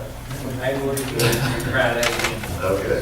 I don't believe, I wouldn't table, I'd flush it. that's good. Alta's either, anyway, I don't believe the Alta Sanitation is represented tonight, which is kind of surprising to me. I thought they would be back.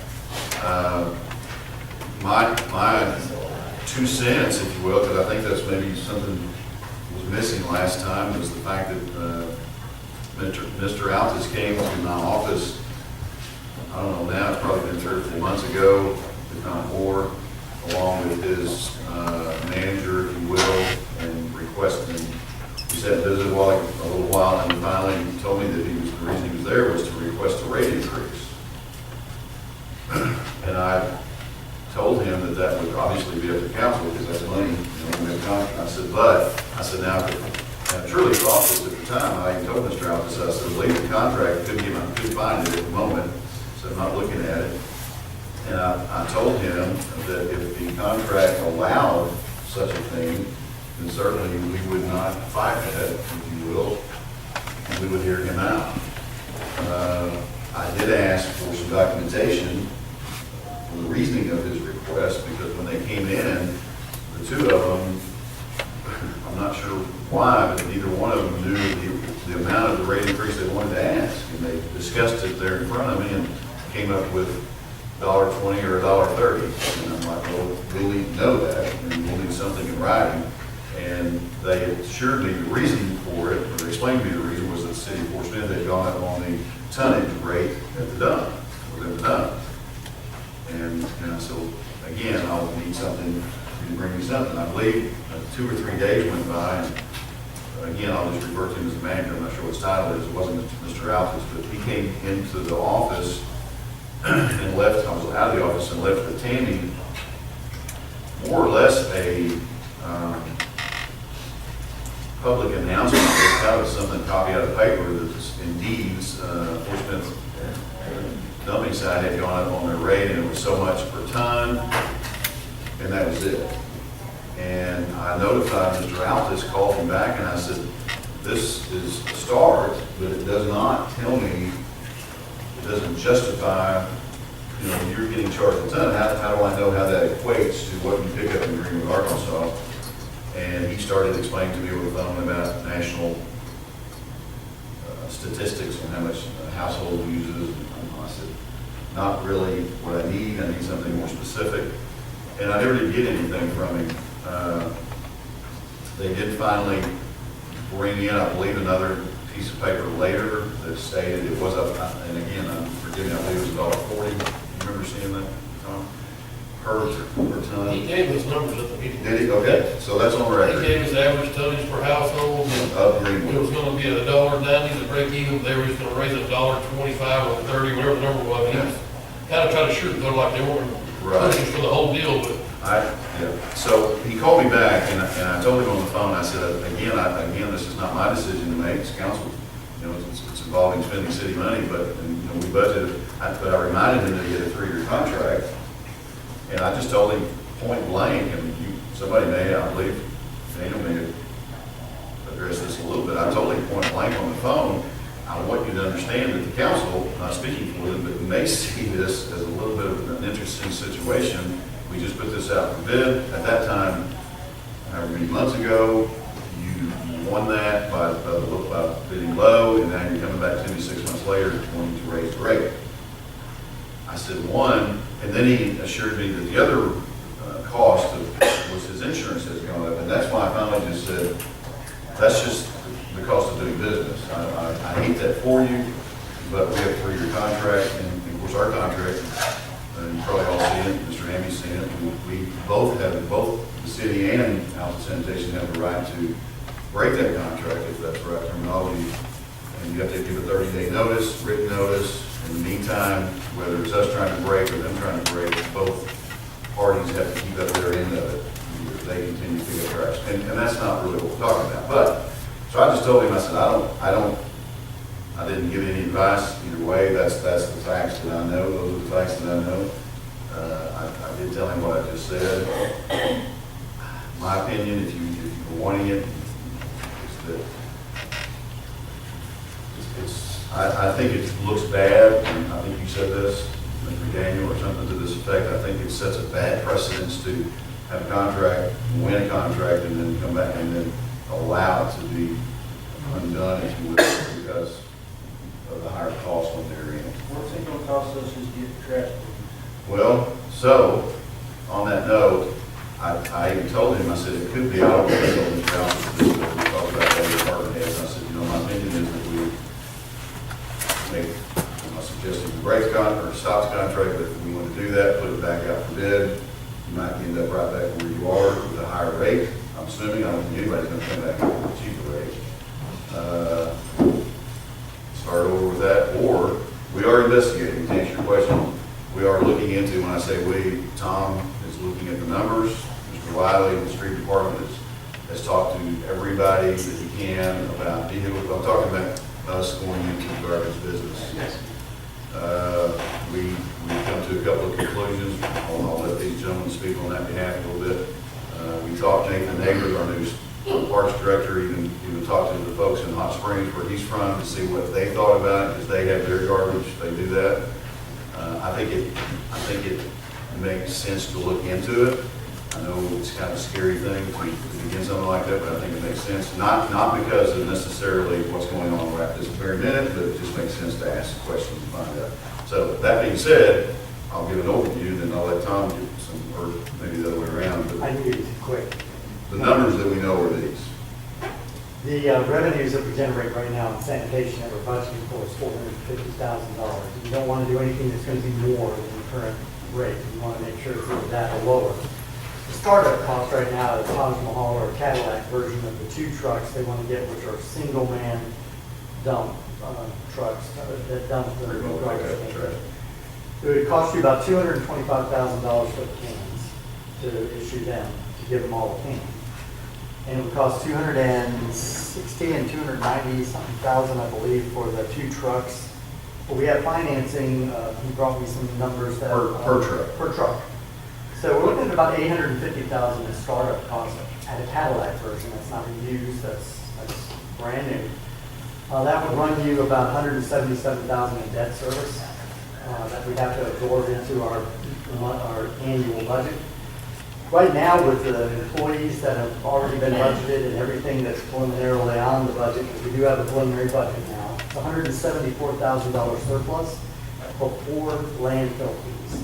That's the only thing, that and insurance on the vehicles is basically the only 2 things that we need to plug into the budget to be able to show you what it would cost the city to operate a sanitation. An $850,000 startup, that was 2 trucks Trucks and all and vans. vans. You got employees. We got them budgeted. That's 2. The employees are coming, that's 2 employees. The employees are coming out of that $450,000 in generating revenue. You know, that we That's built. good, each resident one bin. 1 can.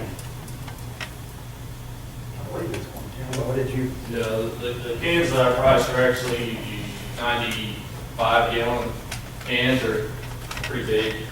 Is that what Forest uses? I think they use the smaller ones that I don't forget. That's- I think they're like 54 gallons. Well, I may have missed it. What's the tonnage that We don't know. meant? That's what what we we're don't know. investigating now. We need to go back and see what he said about, on the last minutes to find out the tonnage. We know it's 37.53 per ton. That's what Portsmouth charges. So if we can figure out what their average tonnage is, we can come up with a ballpark figure. That's the piece we're missing.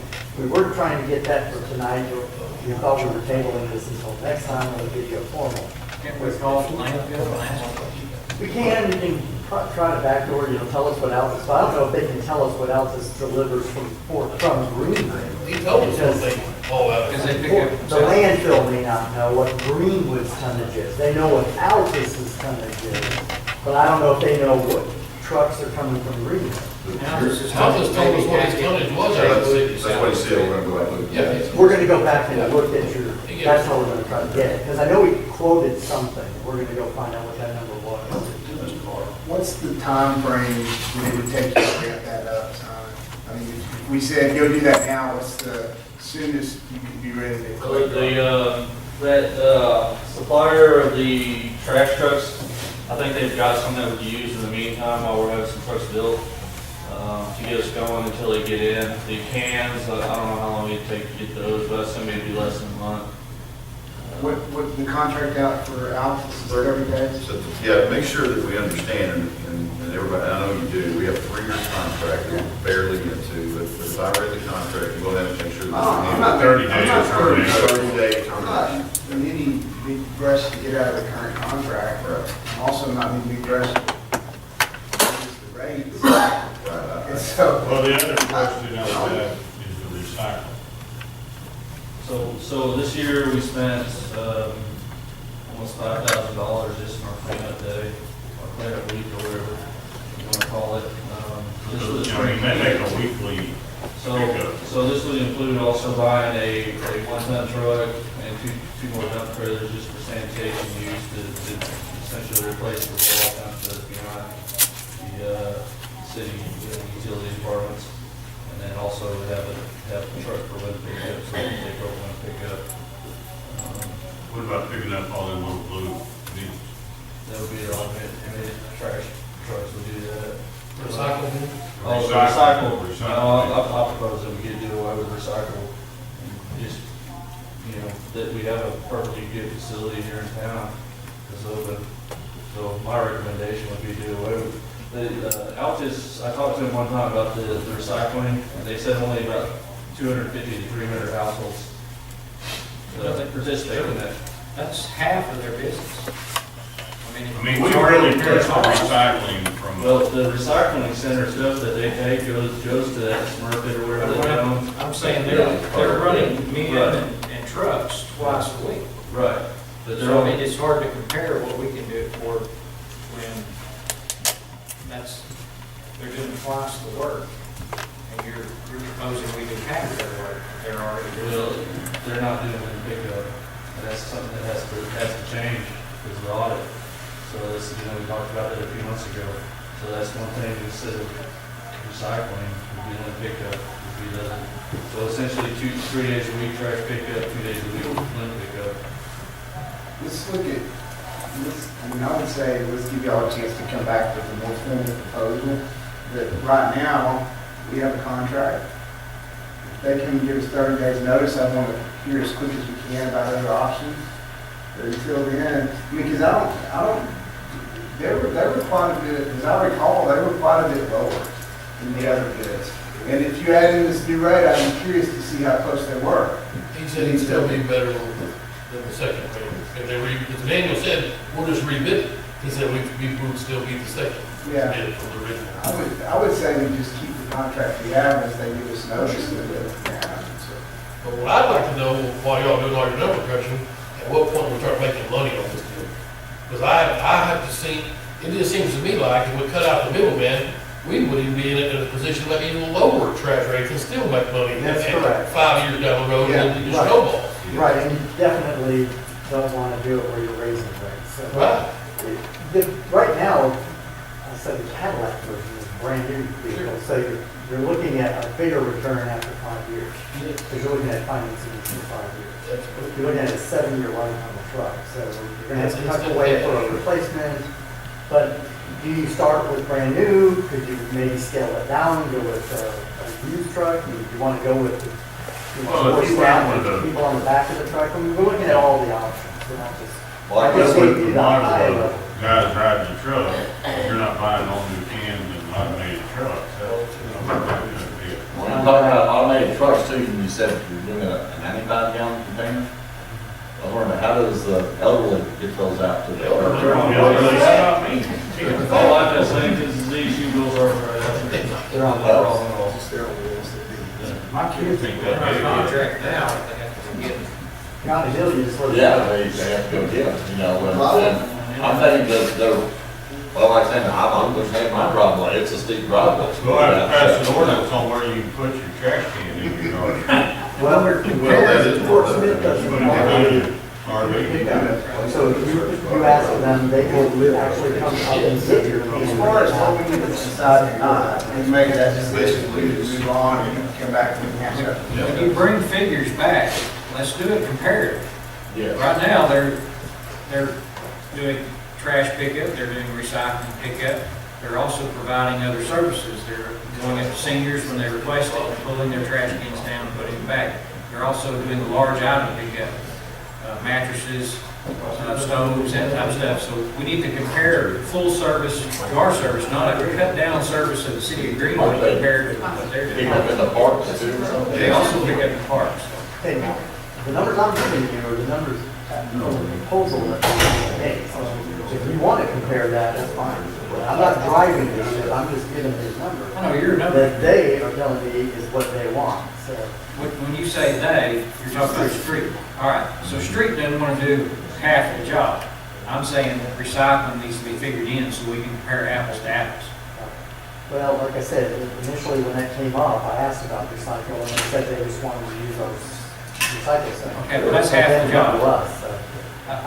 If we could cut that out to say we turn cartwheels out there and say we leave the rates just as they are.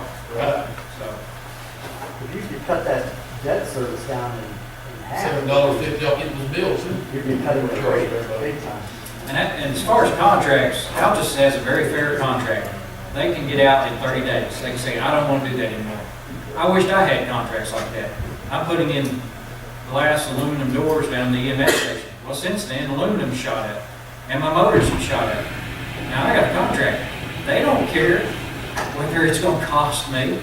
I signed that contract, and I don't have it. Well, I want out. 30 days, I want out. You can't get out. I'm signed it. They'll sue me and take my house. I've got to do it. So, Altus, yeah, I'll do my RV. Otis is not like me.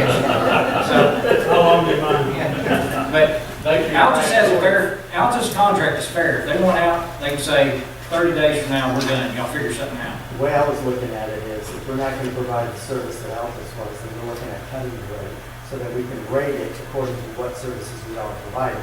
So you're saying match it up to Altus's I'm service. saying match the service. Great, okay. We got lots Now, of we can things do in either way. there. Now, we can go in later and say, hey, let's just cut half of it out. Y'all don't want to do this, we know what that cost is. So right now, they're $9.60 or something like that per household is what they charge.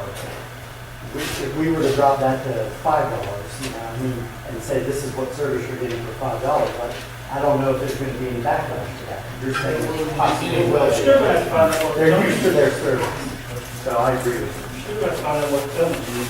You do. The landfill do. I mean, if you figure it out, and you go landfill, you got a $15,000 bill that month, I mean, it's, you know. That's a variable. I think I said, we learned about recycling, we got some type of Ready to do credit this or today. whatever, Thank you, you know, man. benefit from the recycling program. Well, I was asked.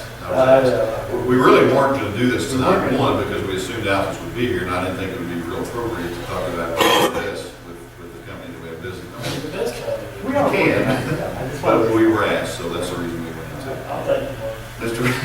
Mr. Lotto. I hear a lot of discussion up there about, we need to compare apples to apples, but really our future sanitation contract's not going to compare apples to apples with recycling and trash service because we have to do something with our land pickup service.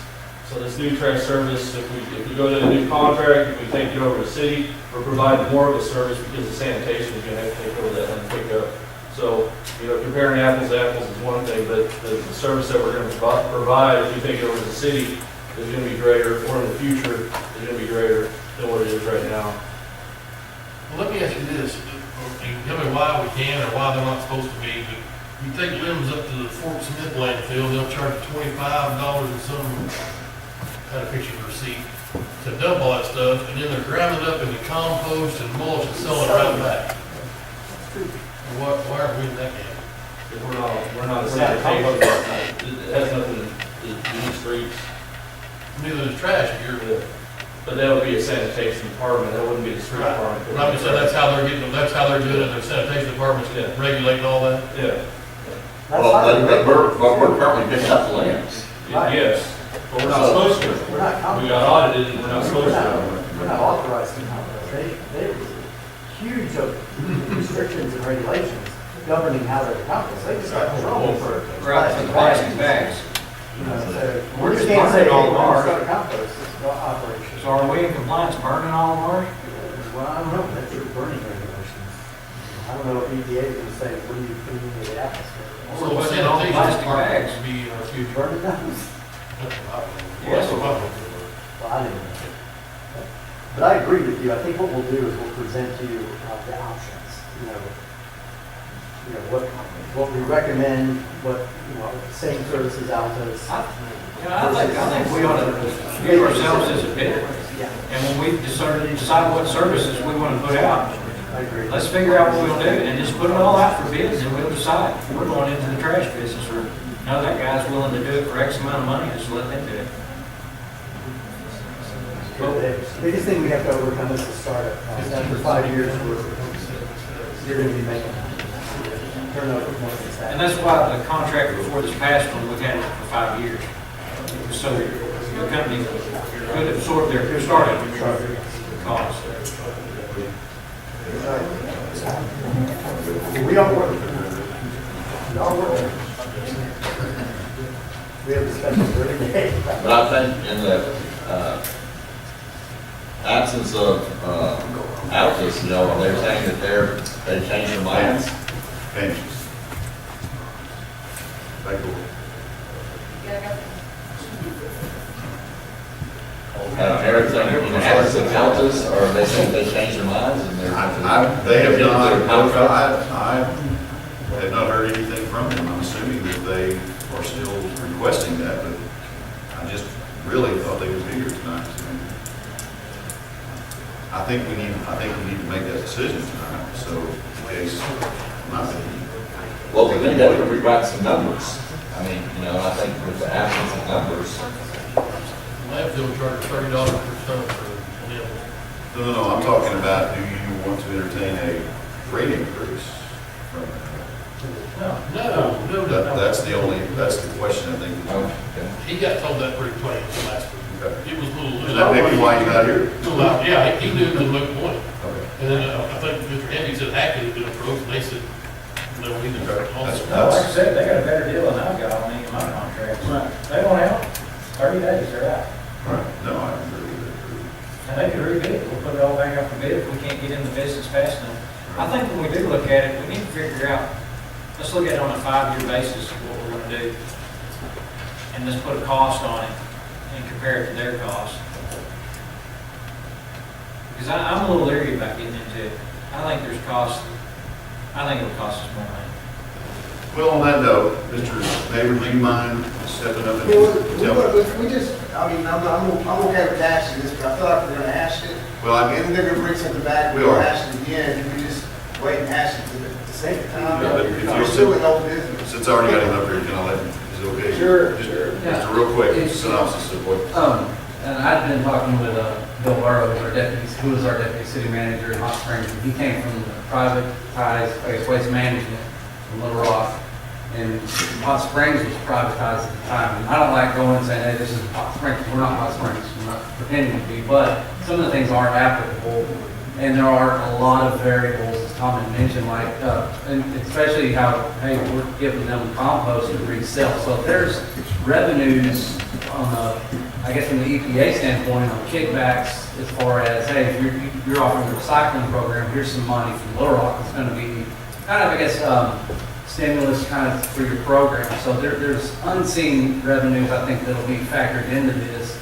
And long story short, and I think you guys are hitting it on the head because you're not going to get caught, in 30 days or whatever, we're just at ground zero. We're going to be able to say, hey, here's our game plan. And I think as long as we've got wheels in motion like we're talking about, and it may be, just, because I asked him short term, I said, hey, what's our biggest, downfall of getting started and making it a public entity? And he said, startup, getting, because it will look better. You'll have your cans lined up and you come up with ordinances where to place the cans. And you'll have, I think Wednesday's recycling day. You may acquire a smaller truck for recycling because you'll see that the volume is not what it is for your standard trash pickup on Mondays or Fridays or whatever day each sector gets picked up. So there are unseen revenues that, it probably will look scary up front, I think. It should, because you're basically breaking a whole new division into a city. In a small city like we are at this time, or a mid-sized city, that's a big factor, especially when you look at it with an $800,000 capital investment right out of the gate. When I asked him, I asked the same question, how long would it take to turn a profit? And he said, if you're doing it right, typically the city with 10,000 to 15,000 for 4 years. So, and it could be even quicker because I think we do have our residents do have a more progressive mindset on recycling. I think it's a pretty good program here. And I think once we do that, we factor in a compost facility. Those aren't, they are EPA regulated. We can, look at part of doing that, you start getting kicked back, unforeseen revenues. So I think, just on the surface, you do have that side of, hey, that's a big initial investment, but it will pay for itself and be, viable as long as I think as we follow other cities' templates. And so I think it's something to explore. I think we're kind of getting it covered through, kind of Doug's directive there. Because I'm trying to find the ground level of the city that went from a privatized to a service. And so the numbers right now, and I'll share with Doug and he can disperse, but I've asked some fairly specific questions and, kind of prying, just saying, hey, shoot me your information so we can make a calculated decision should this come up. And that way we're not, hey, we got 30 days to do something, we're ahead of the game here. And it becomes basically a game plan, it's like a plug and play, and it makes us look like we're ready. And that's not something that just, that's something good to always have as a backup plan. It's like what the situations may be, but this one just kind of be quick. Just to dovetail that, I started talking with Nathan about this, about what Hot Springs do, because I was looking, I asked a specific question, are there state turnbacks or something that could help us or assist us if we establish a sanitation department? That's where all this started from. And then I also talked with Simon, he's working on possible grants to help defray some of these costs. That has not been factored into our budget yet, but it is something that we're thinking about. I think as long as we don't build the whole thing on there being unforeseen, variables, as long as we're not saying, hey, we think there might be money, let's go out and find out what there is, or, make that decision. Hopefully have something next 2 weeks before we, convene again to have some hard numbers on vital statistics, like I said, once we found the tonnage, that was the big question that was asked, where they charge on tonnage, well, we've got to track that down. I do need to get you to use the word turn back instead of kick back. Yeah, sorry, turn back, sorry, no, but anyway, but hopefully we'll get information on that. Thanks, sir. You bet. One way you can find the tonnage is on our calendar. He did it for Yeah. Alpha. Doug mentioned that. And he freely tell you off his head. Now, the town's grown a little bit, but it'll still be close. Good and good and bad, and everything is good. He can tell you the good and bad. He will tell you the operational expenses. He will tell you everything. If you'll call him. Yeah, Doug mentioned that yesterday. Possible. Because his motivation is part of the city of Greenwood. He's not self-motivated anymore because he's out of business. All right, thank you. By the way, 45 degrees similar. That's because I turned my air down to 60. It's starting to cool. All right, we'll move on. I know it's getting late. Number 4, planning ordinance, repealing and replacing ordinance 575 land use plan, second reading. Well, I guess before we leave this, do we need to vote to say that we reject it? I don't know. No. No, okay. And we want that on the next agenda or next, do we just report back that, I'll do them? Do we not necessarily know what Alpha's for? Not the Alpha part, just the. No, just a report, yes. Just an update on the sanitation plan? Right. Yep. So this is the second reading on the land use plan. Last month, you asked for a copy of the original land use plan, that ordinance number 575, that's right there, Leon, picked the dates. The new land use plan, again, this is something that Jim Von Tobin said that we needed to do, bring it up to date. It's pretty much like the old one, except with we brought in the new zoning regulations that y'all passed last year, the R5s and things like that. That is, to look on page 4, item 5 and 6, that kind of brings those in. Everything else, the land use is the land use, and it tells what the city of Greenwood wants to do with the available land that we have, and how we want to extend our services out, how we want to plan and bring in, when we annex, using different zoning for when you annex it in. Right now, everything that comes in is an R1, and so this addresses the changes that we've already approved in our zoning, and I'd like to move forward on that so that we could get this approved. Once I get this approved, then I will get a land use map printed up that we'll be able to look at it and say this is C2 zoning here, this is R1, this however the city is laid out, and that will be available as a hard copy here or online for anybody that wants to go on our website. I need to have this approved before I move forward with that. I make a motion that we approve for the second reading by title only. Second. Have a motion and a second? Mr. Brown? Yes. Mr. Johnson? Yes. Mr. Powell? Yes. Mr. Daniel? Yes. Mr. Terry? Yes. Mr. Terry? Unanimous. An ordinance repealing and replacing ordinance number 575, establishing the land use plan for the city of Greenwood, Arkansas, as recommended by the Greenwood Planning Commission and President Patterson. Thank you. Thank you. I would like to say on that, I'm looking at the old ordinance, it's pretty much in there the same as this one, but section 12 of both of them talking about remote convenient movement of vehicle traffic, pedestrian traffic throughout the city. I call Simon usually a lot whenever the stoplights are all messed up, but probably not many of y'all go through town at 3:30 in the morning, I'm heading to work. But the stoplight out there at Denver and Center will just be red for no reason for hours. And so I just sit there and there's no, I'm the only car in town. And then the arrow will come on, people coming eastbound. And went to the arrow. So I didn't know what's involved, short of me going out there cutting the traffic signal just off the floor and equipment. I haven't said it for you. If you read your license plate, it does that. I wouldn't doubt that. But my main problem is, I usually end up running right through it, and so then I'm gonna go, even ask him to have the boys that sit there back on the south cut me some slack. Because I'm generally pretty late for work, so I don't. I had a guy look at that just a few weeks ago, and he said everything was working fine. Well, it works fine, they run through all the pretty colors. I'm just wondering if there's a, my goal was always to have those things flashing yellow on the main thoroughfare and red on the crossroad till about, from like 11 to 7 a.m. or 6 a.m., you know, when there were 5 cars maybe go through there.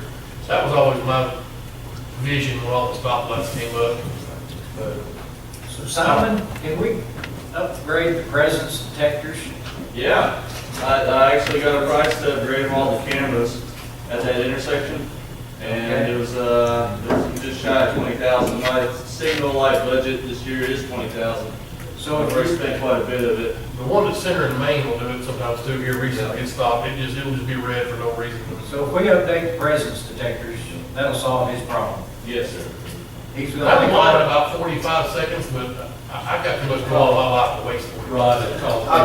I've experienced the same thing, except I'm coming home from work, instead of yelling, and I'm right there with you. Well, I just run right through them, so I just run it. Tired of it. just back me up and take it, chief. I'll think about it. What is the ticket for running a stoplight? So I know. Well, I'd like to be control here for just a How second. did we go from planning to that? It's in the ordinance. I want to make sure it's in there. And it says it's regulating and flowing we the talked traffic. about the light at 96 and 22 as well. I ran that one once from and the one at 59 and 22, that one I've run a few times. I actually got a ticket for that one. I can tell you it ain't cheap, it's more than $175. Promoting convenient movement of vehicular traffic. Can you tell they're on our work? We've got active scrubs on. I don't know if I was going the wrong way. Bruce Holland tried that. And I don't run any red lights. We all take an oath of office. That's applicable here. I do. I stopped for a long time. I run the ones before it's now. Anything before 6 a.m. that's useless. The ones at 71 in the new highway area up I'm there. not out that late. Don't worry about it. That's early. That's not late. We're spending $20,000 in next year's budget to solve their problems. A torch. That's just for that one light. We got many others. Rob, you can't always approve. We're rezoning you, so Yeah. Number 5. I appreciate that being in the ordinance. Thank you. Number 5, our newest American citizen. Yes, gentlemen, this is the ordinance rezone Sean Lynn's property out on Highway 10 from R1 to R5. This is the second reading. Mr. Glenn and Bud Lloyd, who is his contractor back there, would like to request going ahead and do the second, third, and pass the ordinance, since there's no one has expressed any displeasure to it or anything like that, so they can go ahead and get started. This was just the back half of that property, not the Yeah. highway frontage. Exactly. R5 is not addressed in this other, And what? this first one we just talked about. And the land use? Yeah. Yes, it talks about transitional zoning to go from commercial to residential, and that's the R5. Well, are we gonna get ahead of ourselves if we do what you just said? No, because the zoning is there, the zoning ordinance is there. But what this land use does, it gives me the ability to draw up the map and have that in place so that if somebody said, you know, why are we doing? Zoning part's done. Yeah. Right. Yeah. Why is this commercial? Well, that's our land use program that we're wanting to extend our commercial on out to 71 and maybe north and south of there. If that shows on the land use map, then we can justify that. I'm sure, so do we have a map of, I know we looked at a map, like you had to give us something last. Yeah. It's that property between Forest Parkway and Ware Road, the north half of it. I just want to make sure we're not losing highway frontage to residential. No, it's all commercial. That first half is all commercial, the second half is all this ordinance on for Second. second reading by title only. Have a motion and a second? Mr. Brown? Yes. Mr. Johnson? Yes. Mr. Powell? Yes. McDaniel? Yes. Tim Terry? Yes.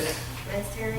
Unanimous. An ordinance amending ordinance 18-09 for the purpose of rezoning certain property in the city of Greenwood and amending the official zoning map of the city of Greenwood, Arkansas. And for other purposes. Make a motion we waive third reading. Second. Motion and a second to waive third reading? Mr. Brown? Would y'all make that motion, Sean, what did you? I made the motion, but I'm just saying. Sean can step out, I'll make it again. Mr. Brown? Yes. Mr. Johnson? Yes. Mr. Powell? Yes. Mr. McDaniel? Yes. Tim Terry? Yes. Lance Terry? Unanimous. Motion. Go ahead. Adopt the emergency law.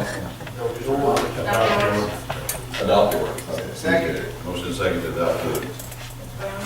Yes. Mr. Johnson? Yes. Yes. Mr. McDaniel? Yes. Tim Terry? Yes. Lance Terry? Motion to next, We don't have one of those. scratch that motion. We just adopt the ordinance, right? I thank you. Thank you, All right, and Greenwood's congratulations, sir. Greenwood's good citizen, thank you. And Yeah, I mean, Mr. Lloyd, thank you. 1 week, 1 week you become a citizen of the United States, the next week you get his first ordinance passed, that's all. Hopefully this is close to this the first time that it is. Yeah, thank you. All right, water wastewater, resolution to, No, point six. sorry? Six. Oh, wow, I just skipped a bunch of it, didn't I? Number 6, Dan McDaniel. That was not on purpose. After our meeting last month and the whole discussion about variance on the ordinance for, what is it, 1804? Is that right? I talked with Sonny briefly about that as well, and just made some modifications to this permitting process and added the bottom of page 2 variance request. And then the top part of that next, or the next page is the steps for a variance request. To that ordinance, there's a process in place in the planning department. If anyone requests a variance, that it goes to the planning department, and they have a process that they go through to review those. And so this is just making it a part of that process. So we're gonna go through the planning to get the variance or through? It'll come back to you. They would go through the planning department to review what their requests are, and they would do the postings and all those kind of things, and that would go back to us. So somebody doesn't just walk in here with it, like we had happen last month, where we had nothing to go on other than, a complaint. An ordinance that, so, they would go out and actually tell us what we're dealing with, what's around it. We posted it, went through that process. I think you're, you make the rest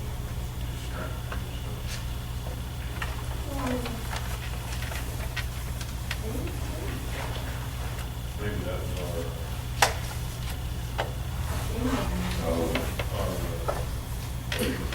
red line. But I think it's right. I mean, what she sees right, I guess that's just a red line. It does change. You can see what it's, Application. It talks about if the council disapproves the application for variance, the applicant can appeal the decision to the court of record. So, does it say anywhere in here about how long we gotta wait to reapply or anything? That's what the court of record. It says it in the ordinance. the ordinance. On the ordinance, it says Council. 6 months, and that was, reflected state law. State law, if they go get rejected, they gotta wait 6 months. So if they got rejected here, they gotta wait 6 months. So That's part of the 98% of the city ordinance on that is the state law. Yes. Yes.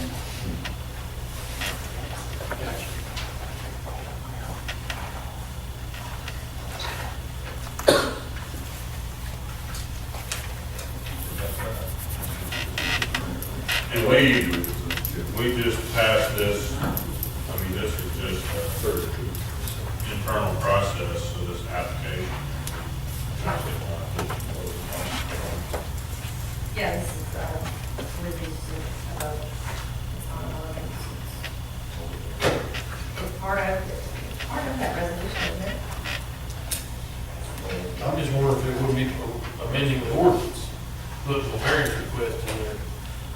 It wouldn't be amending the ordinance now, this would just be the procedural. Yeah. Just the information. Policy portion of it, yeah. So, required to vote. if you pass this, then I guess we need to. Yeah, it would just be to say that this is Accept further this policy. we're going to accept this policy. Yeah.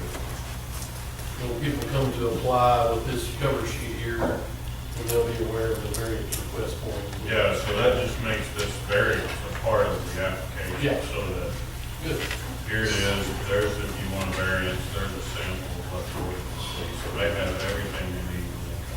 So, my understanding is right, then, if it was, prior to July the 1st, it'd be $1,500 plus $50 variance fee If they needed a variance. if they needed a variance, or they're requesting a variance.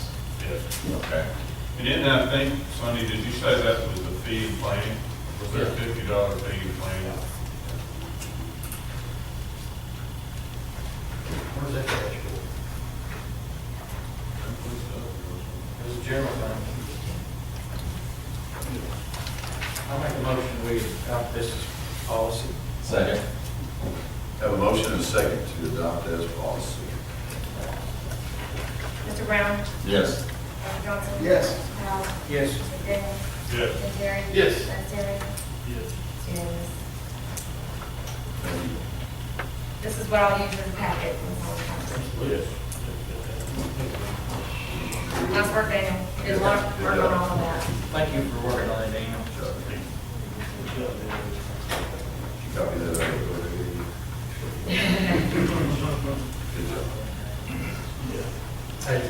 I believe we are now at number 9, water wastewater resolutions and then budget for 71 corridor engineering study.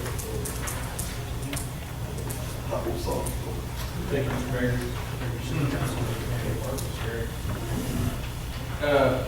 Water wastewater commission, we're looking for alternatives for what we can do in wastewater on the Highway 71 corridor from Highway 10 down to Denver Street. Alternatives for some wastewater hard is maybe seeing gravity flow, what we can do around that area on both sides of the highway, maybe package plants or lift station, we don't know, maybe put in another plant. But they're just looking for alternatives. It's a resolution for the budget of $12,000 for this engineering study. It'll come out of city sales and use tax, I believe. Who was looking for this? I'm sorry. You want? Who was wanting to do this? The Water Wastewater Commission. How large of an area is this covering? When you say corridor, how large of an area? You want from Bear Hollow Road all the way to, Highway 10 to Denver. Don't know how 10 far. Spur to Denver, isn't it? 10 Spur, 10. 10 or 10 Park? West Center, up there. Yeah. West Center. 10 Spur to Denver. And we're talking both sides of the road, just in that general area. If we were to put some kind of package plan or a new plan, I would suggest find the lowest point somewhere across the road instead of pumping it all the way back around. It becomes an already bigger problem. They can do a small racetrack plan. They could do, we're talking about have septic tank systems, and they're just looking. Would that also help, on towards the Denver Street going down back towards? Well, it depends. Like I said, right now, we're just looking at that one spot. Okay. Is there a About reason? 99% sure the answer would be yes. Yeah. John, is there not a reason, why can't we look at a larger area?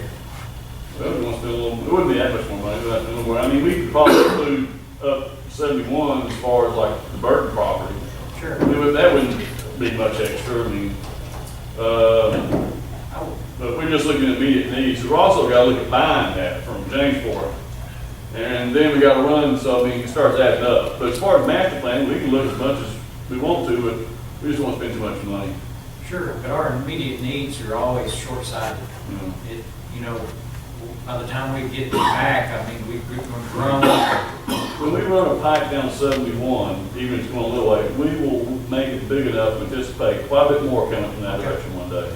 And this is more. One thing to add to Rod's comment though is Sonny's been looking at this annexation of the corridor up through G Lynn.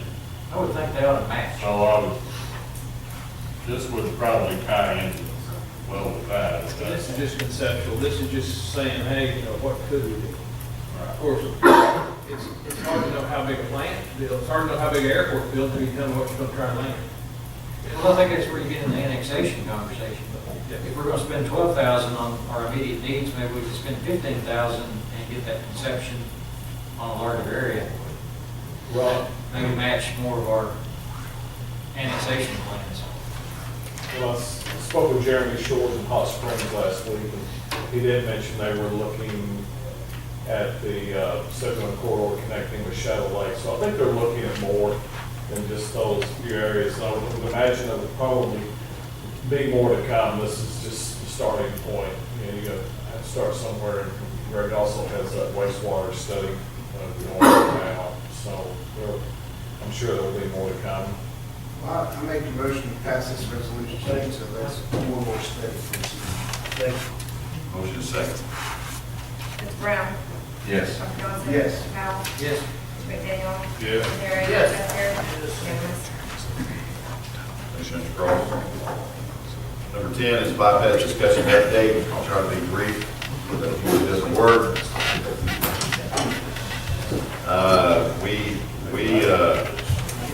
Last week,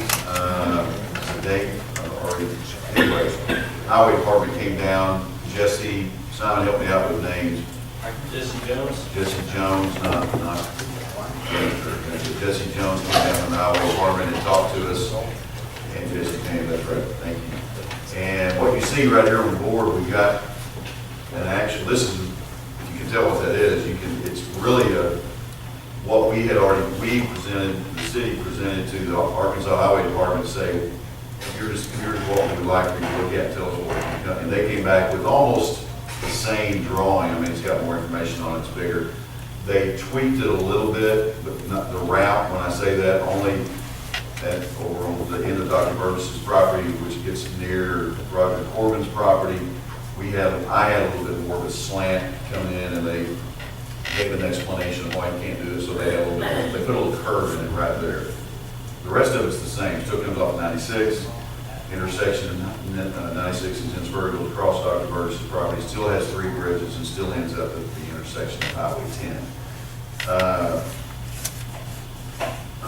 Representative Pitts is gone. We had, I know 2 councilmen came, Councilman Terry and Councilman Brown came.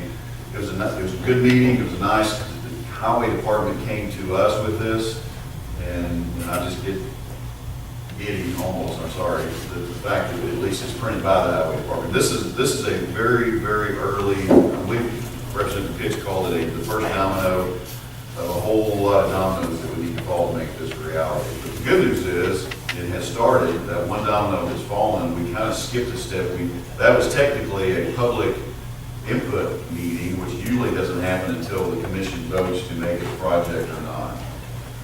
Commission will, anybody can correct me that was here if you want to, we'll vote on this in June for it to be an official project. There is still a lot to be discussed about it. There's a lot, we've got a number from the Highway Department when we first got with Jeremy Shores, with Hawkins and Weir, and had him draw it up. It looked like it was an $8 million project, which we all thought that was it's not going to happen for $8 million. All of us were talking and thinking single lane highway or 2-lane highway. When the Highway Department showed up last week, the price. Yeah, we're having a battle. Oh, okay. Fly over here. Early in the week. winning. Okay. Talk on, I'm listening. Early in the week, I got a call, not a call, but Representative Pitts had got a message, and it looked like the price was going to be, if everybody's sitting down, $46 million. Well, when the highway department came down last week, Jesse, Miss Jones, is that what you said? Reported that it was a $26 million project, which is obviously a lot better than 42. The interesting news of that is that they were not even considering a 2-lane highway. They're talking about 4-lane from 96 across Dr. Burgess' property, and they're taking the existing Highway 10 that goes 71 and turning it into 4-lane. So 4-lane all the way from 96 to 71. That 26, does that include the existing 10? Yes. It widening it? Yes. Yes, it does. So, and again, that's a preliminary, and if you notice, I can't know if you can see it or not, they would not allow us to keep that map or any of the other maps that I have from the highway department until they took it back to the office and wrote a preliminary on it. They didn't want me calling the bank yet, I guess, and asking for a loan for that amount of money. Since then, I mean, actually, when I got the $46 million, I went to Mr. Tom and said, "You're due here, find me $22 million." And he just kind of looked at me, and he really did. I gave you a $25 million bill. That's true, that's right, he did. And so he starts investigating into what would have to happen in order to support something like this. Well, then later we got 26, so now it's a lot less. We discussed with one of the questions and comments, I think the highway department left here very positive that there was some good feedback, there was some good comments, there was a lot of questions. One was, could we look at this as a 2-phase project? One being, and Tom really, I think, was the first one to ask that question, and give him some credit there, was to look at what is not existing now on Dr. Burgess's property to be phase 1, and then later they come back and do phase 2, which would be widening of Highway 10.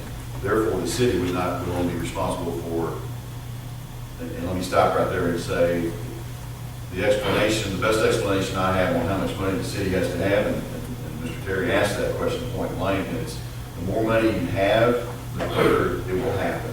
It's like anything else in life. If you've got, they want you to start at 10%, you've got 10% of it, they'll talk to you, and then they start planning, doing some planning. If you've got 50%, you're going to jump up the ladder and get started a lot earlier than some of the projects. Now, is it still on an 80-20 deal, or are you talking about 50% of 26 million? That's what I'm, 50% of 26 million. Talking about 50% of 26 million. And I will tell you, and I think I said this before in a couple of meetings, that the director, Bennett, when we went to visit him in Little Rock, and Daniel went with us, he just flat out said, you need 50%. So we came back a little disheartened, but we didn't know how much it was going to cost. Well, that little 80-20%. Well, those are grants. And now, that's to say, if we were sitting here with 50% today, this thing could start jumping some schedule, doing some things. We don't have 50%, obviously, but we are investigating, and Tom's done a good job of working. The first phase, which is what we don't have, which would address safety issues, Right. getting around Greenwood if there's problems with these bridges. You're looking at 14 million. They did price it out in 2 phases. Okay. So the 14 million at 10% we could do today. We could get it as an official project and be on the map, and everybody leapfrog over us over the next 5 years. Or we could do 50%, put the 2 million towards it, which would be 7, and that would put us at a $5 million bond. A little more reasonable to get that project off the ground and elevated where we need it to get it sooner rather than later. And then you work on, well, now you need to, after that's done, that will give us time to do the financing for the rest of the project. Toll road, whatever. Pardon? Toll road, whatever. I mentioned that, but that didn't go over well. Yeah, that wasn't real popular. No. Well, didn't 49, yes. Didn't they mention, Doug, that there was different avenues that were? Yeah, they did. For us to get funding for that. Yeah. You know, I asked if Yep. all the T's were dotted and I's were crossed and all that stuff, that how much do we have to have, and information probably have that. And I think that, and I We don't. don't have that, so. it's- Right, and they did, I can't remember exactly what all she said, but there are other ways to get it, other than just the city doing whatever the city had to do. And without getting into details, if the council or if we decided to look at extending taxes or doing a new tax, and I know that's not a popular thing to say, but for something like this, I think citizens would at least want to hear. Here's what I feel like our job is, and I know you already do, we do that. that is to get a plan, you know, tell the public what it costs first. One, it's got to still be approved. I mean, we believe that we're very confident that the commission will vote this as a true project in June. A lot of confidence in that. There's still other, you know, we're through the traffic study. We haven't began a environmental study. You know, there's things that could stop it in its tracks, literally. Well, we have what they get, the highway, the street department, you talk about within the 3% sales tax? I'm sorry? We campaign on it for traffic. Yeah, oh, absolutely. He is in Simon, gets a third of that 3% sales tax, which generates around $280,000 to $300,000 a year. Well, that's not debt service enough to do what we're talking about. I mean, That was the 2 million I said we could. yeah, that's, we're good to go if they look at it in that way. They may, you know, they may. My only concern with that, and I get it, Tom said something that made sense. You know, if you're gonna build 4 lanes from 96 across Dr. Burris' property to 10, and then funnel 4 lanes into 2, then that, I don't know what that looks like. Now, 2 is already there, it is existing and works perfectly fine. So that may be an option. Maybe an option. Now, I will say publicly too, that there's 2 property owners, only 2 property owners that this involves, and that's a mile from 96 to right at mile to 10, and Dr. Burgess being one, of course, and Roger Corbin, who owns Pink Bud Nursing Home, is another. I visited with Mr. Corbin early on, a year or 2 ago about this, and as most people would be, if you're asking if you put a highway 3 foot from the front door, he wasn't all excited, but he did say he never would stand in the way of progress. But, so that's not settled. And that's the highway department's job to do those sort of things. When they put that curve in that, where I had it straight, I was trying to miss everything, go between everything, and they had, it's a little bit curved up closer to its facility, but that's a long ways down the road. Well, it's not a long ways, that would have to be settled at some point. The red line that you're seeing there is from 10, is all of 10, I'm sorry. Oh, from Coker to Pacific Line. Yeah, right, yeah, right. This is a big picture, but it's not very good. Yeah, the dotted red is Dr. Burgess' property, with the 3 black being bridges, and then the red solid red is existing 10. What is it? I was wondering Sorry? if it'd be, That's yellow? no, the dotted, yellow. It could be dotted, but it's I red. beg to differ, but whatever. I see yellow on it. Yeah, That? yeah, that's the one. But yellow. With red line around it, looks like. Okay. Well, I was wondering, we looked at this before. No, You're talking about the 3 bridges. Would it be cheaper to reroute that creek and just make one, and get rid of both those bridges? Well, then you're talking Corps engineer and a lot of things that probably. It's still probably cheaper than those bridges. Cheaper, yes. The likelihood of it probably not. I mean, 'cause that creek was way down, makes a U, comes right back, and you cross that creek twice in about. Well, and the 30 yards. other reason that it looks like that is property owner being Dr. Burgess. We originally had 2 proposals for him to even consider. One came this direction, got rid of the bridge, and he did not want to cut off that much property, which is understandable. So we decided to go back up to our original and cut it. Yeah, there's definitely, I mean, you could do all kinds of things, but I mean, you this can't really is, tell the creek that well in that picture, but if you get like on a Google Earth and zoom in real close, yeah, that hook of that creek is, yeah, very easily could just be cut some land. could be. This is real early. This is real early, you know. And those I would say bridges, that would be an option to cut, make huge. well, those bridges, back in the day when the bridge was built, the last price I'm aware of the bridge was on Denver Street, and that was $800,000 right at, and that's been how many years ago now? So these are, I'm assuming these are $1 million. That's a 2-lane, 4-lane, you're gonna add, not the length of it, the width of it for sure, so. I'm just saying that might be an option to look into. I think we'll be looking at a couple of different things when we get further down the road. But the point was, and is to say, here's the desired route, And the point is to get 90s for that traffic around.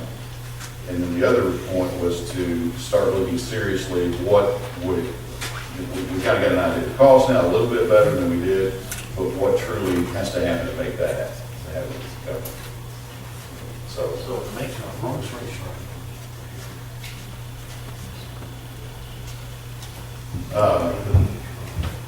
And that's really all I have, unless, Simon, can you think of anything that's pertinent to that?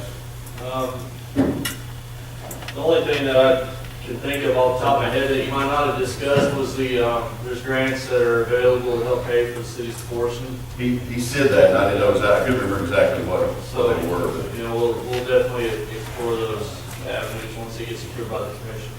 I will say this, and I'm always giving Tom didn't get the big head because I keep talking how great he is in the finance department, he is, but I joked with him one day, I asked him, he was going to see the governor and having lunch with the governor, and because he's on this commission, and I said, well, be sure and tell him about us again, and I think Tom said as soon as he mentioned he was from Greenwood, the governor rolled his eyes, yeah, we know those people. But about 2 days later is when Jesse from the highway department called and said, we'd like to come visit with you and tell you what we had. I saw him on Friday at a police academy graduation. There you go. Had lunch with him, told him where I work now. I'm good friends with him and his wife. And 3 days later, they're in my office talking about how they got a call. And I'm like, and we need oh money. my gosh. And he rolled his eyes. Because he runs when I go with him, the other way. That information prompts probably about 1 billion questions and thoughts and provoking things, well, how in the world are we gonna pay for this? But, you know, I've been married for 4 years now, almost, and well, I haven't been with the first 6-month term, and then all the years, it's easy to say that you could go out on the street and bring, what's the issue? Well, we need traffic relief. So what we want to do is bring a good plan to the citizens, explain it the best we can. After, you know, it's one thing to talk about it and dream about it, but once the highway department says it's a project, then you do all the things you can do to see if the citizens really want to pay for it. So, but we did stress to them, by the way, we got complimented almost in an odd sort of way that we're way too safe drivers. One of the things that makes something like this happen, odd enough, really sad, is perhaps fatalities, right? You know, and we don't have that. We have some, there's been some, and we don't want that, obviously, but that bumps that up if you've got those issues. But what we do have is the traffic, which is a serious problem, not just because you're delayed, but from a safety point standpoint. But as big as any of those is the fact that we lose a bridge, and we've all talked about this. I know we've heard it, and I preach it. We lose one of these 2 bridges going east. Those folks are cut off from emergency services. It's just not a good scenario. And the third one was the projected growth. Projected growth, absolutely. They see the numbers we see and talk about it, and so we've got their attention, I think, easy to say. Key to commission, have a meeting here that will adjourn at 3 o'clock. Yeah, there you go.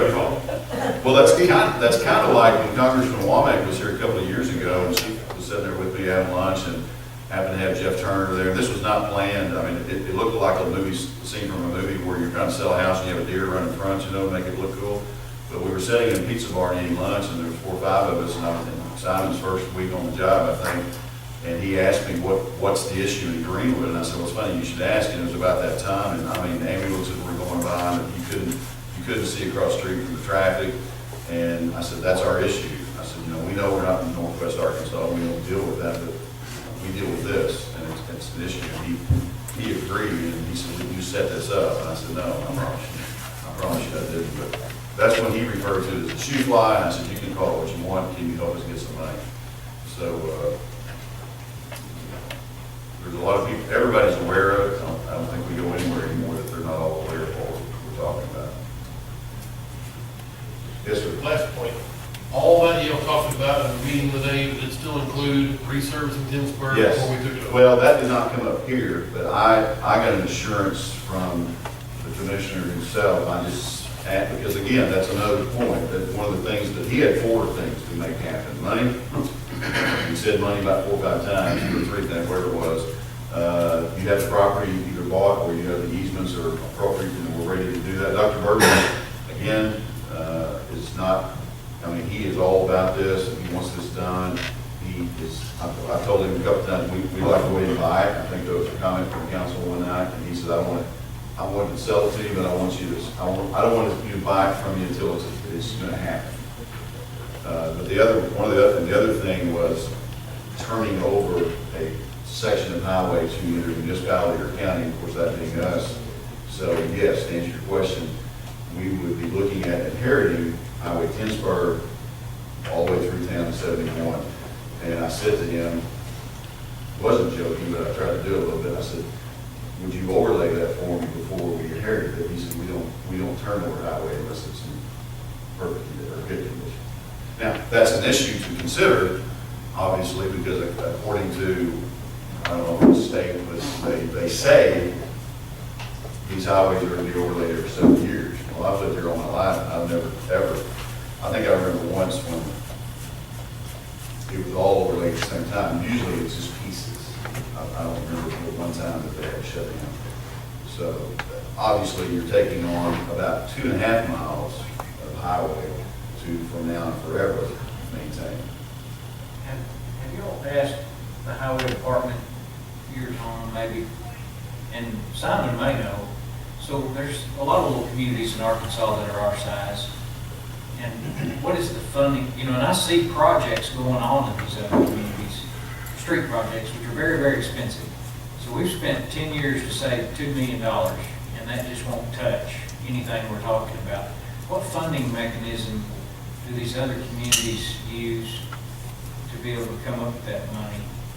Are they spending, are they just taking general fund money and just socking it back?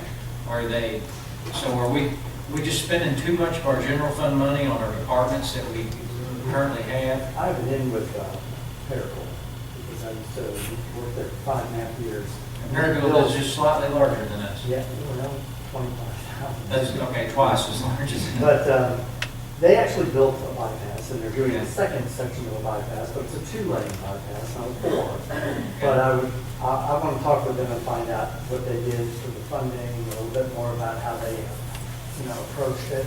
And the one bypass is actually open and operating now, but I'm gonna talk with the mayor, find out. And Paragould does other things. I mean, they built a big community center with probably the nicest interior aquatics deal in the state. So they've got a lot going on.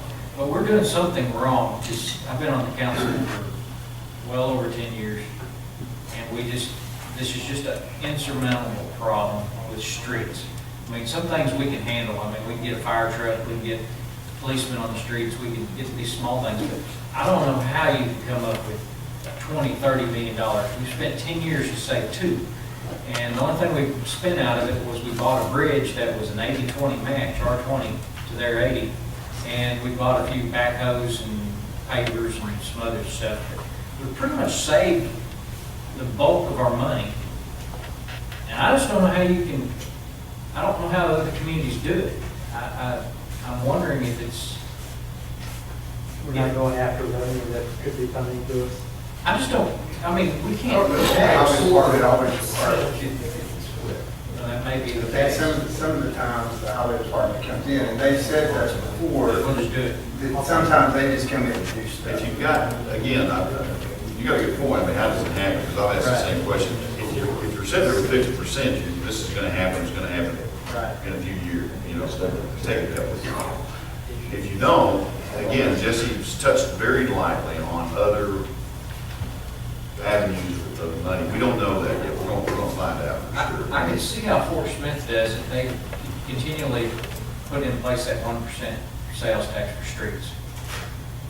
And there's a lot of revenue coming in on that. And until they did that, Fort Smith was kind of stagnant. And now they've got big projects they do, and that's coming out of that 1% sales tax that they sunset every 10 years. That would generate you 1.2 cents. And then maybe we could do some of those projects. But we're already, us and Fort Smith are already at that same tax level. I really think that where we've made the mistake, John won't be happy. But, you know, Gary Campbell, this will be about 15, 18 years ago now, Greg? 206. Oh, 2006. So when we went to redo the water treatment plant, Gary come in and me and Daniel are responsible. We're culpable. More Rod than me. I was thinking the other way. I kind of went off whatever Daniel said, but he scratched it out and made that sales tax permanent. And we were under a decree to get that water treatment plant fixed, or we were fixed to start getting fined. And so the citizens were kind of stuck. We didn't give them an option. You said, fix the water plant and make the sales tax permanent. I think that was a sneaky thing to do. And who benefited is the water and sewer department. Well, the water and sewer department can actually generate revenue. Nobody else can generate revenue. I think at some point, we as a community need to say, you know, water and sewer department, you can generate revenue. I mean, if things aren't working out, you can go up 5%. But streets, we can't do anything. We need to take that 1% permanent sales tax and go to the citizens and say, let's change this 1% permanent sales tax to water and sewer, and let's move it to streets. And I think that's... Well, at the time, water was a big, water and traffic have always been the thing all my whole life. And at that time, water was winning the battle for what got yelled about the most.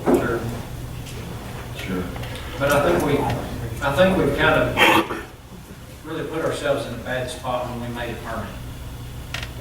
Well, I agree that, you know, that probably needs to be looked at, you know, but maybe, I don't know if it's necessarily abandoned it, you know, completely, but I mean, I think it certainly can be addressed and do a 50-50 split or 60-40 or, you know, who knows, but I don't think that, you also see, they can raise rates and stuff. I think there are issues as far as water and sewer goes. When you're exploring in other communities how that financial system works out to where they can do street projects and why we can't see if that's a factor, maybe that is a factor.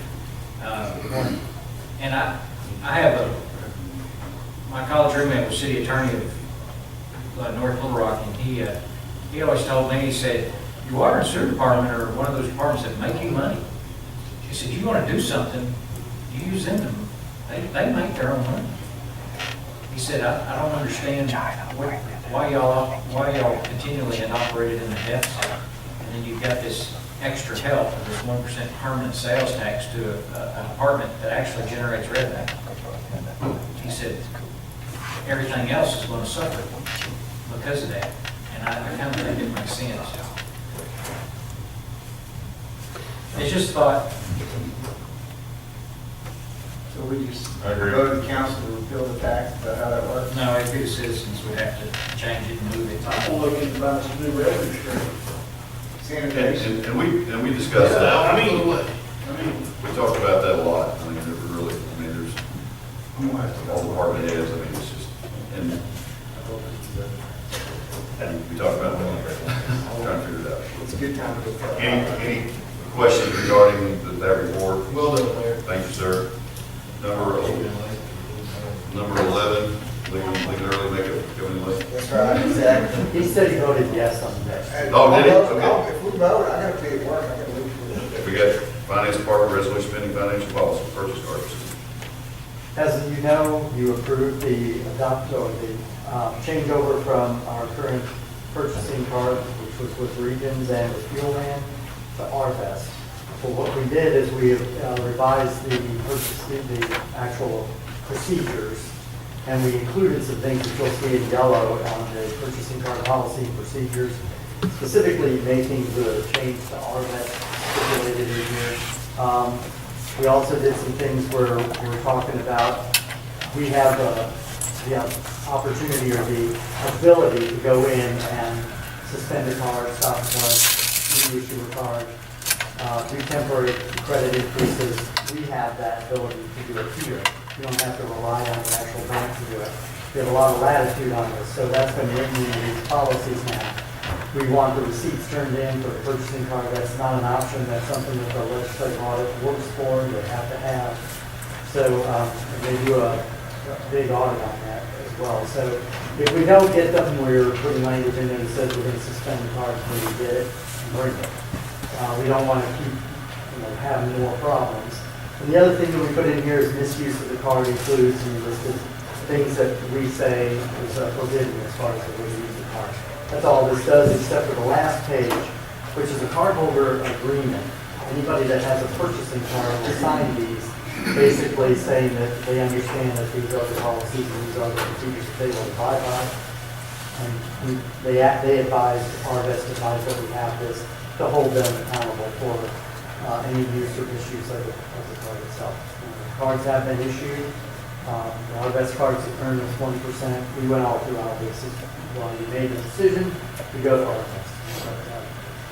So that's what we're asking to do, is have these policies put in, approved and put in place so we can start holding the director accountable for the usage of the cards.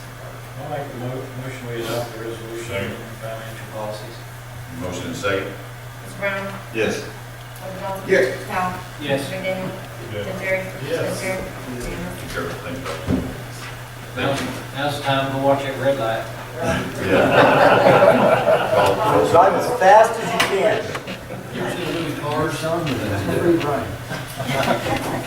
Number 12, block fee, resolution to amend budget. This lofty thing is the one I mentioned to you last council meeting. You approved going from BP3 to BP4, the benefit plan 3, benefit plan 4 for volunteers. I told you at that time, we initially budgeted from 560 to 1060 because they had originally quoted that to us. We found out it was actually 2560. That is a shortfall of $6,000 on the budget, and I told you at that time that we would be coming back to you with a budget amendment, budget resolution to fund the additional $6,000. That's what this is, so that the fire department can actually fund the difference between the 10 and the 2560 for their volunteers. That's all that is. Make a motion to adopt this resolution. Second. Motion and second to adopt. Do we have a copy of that? Yes. Should be. It was just sitting freely on your desk. Yeah, that's money. Yeah, 2 pieces. It's loose. 118-1. Thank you. All right, good. Did you look at it before you vote? No. Mr. Brown? Yes. Ms. Powell? Yes. Mr. McDaniel? Yes. Mr. Terry? Yes. Ms. Terry? Unanimous. One more thing. Lofty, just recently, we budgeted 22.35% for police and 18.65% or something like that, 69% for fire. They recently just raised the rates 1% for both. So the employer contribution will have 1% for police, 1% for fire. It's now 23.35 and 19.5. So budget-wise, it's not going to impact fire as much as it will impact police. Thanks, sir. Just something, one here, one that says, he was talking about purchasing cards. To me, mine says resolution 118 dash, then this one here, he just passed, says resolution 118 dash. Yeah, they're numbered after, y'all voted. I know them after. So, They don't become official. yeah, they're not official yet, so they don't have. This last item on the agenda, as far as the number of the new business, department reports and questions from council, we're lined up. Get back there. I got one for Nathan. Okay. At the golf park, those 2 outbuildings. We're gonna do something, that one's rust falling through, and we got any plans for those? Looking at the strategic, and going back to the strategic plan, there's no, and as far as we look at, there's no viable use, they're an eyesore. Right. And it's basically be removed and not replaced, and just, kind of, basically just have them. Well, we gotta maybe get rid of them.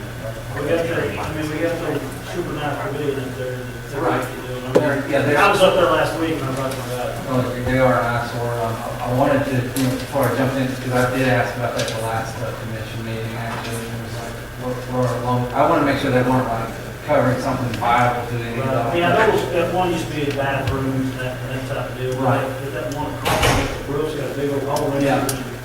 They just need to, honestly, just to go away, because looking at what is in plan, there's nothing, from a functional standpoint, they're not serving anything, therefore, they're not serving anything aesthetically, obviously, so, I would say I'll say long term, it shouldn't be a long-term plan, it just needs to be removed.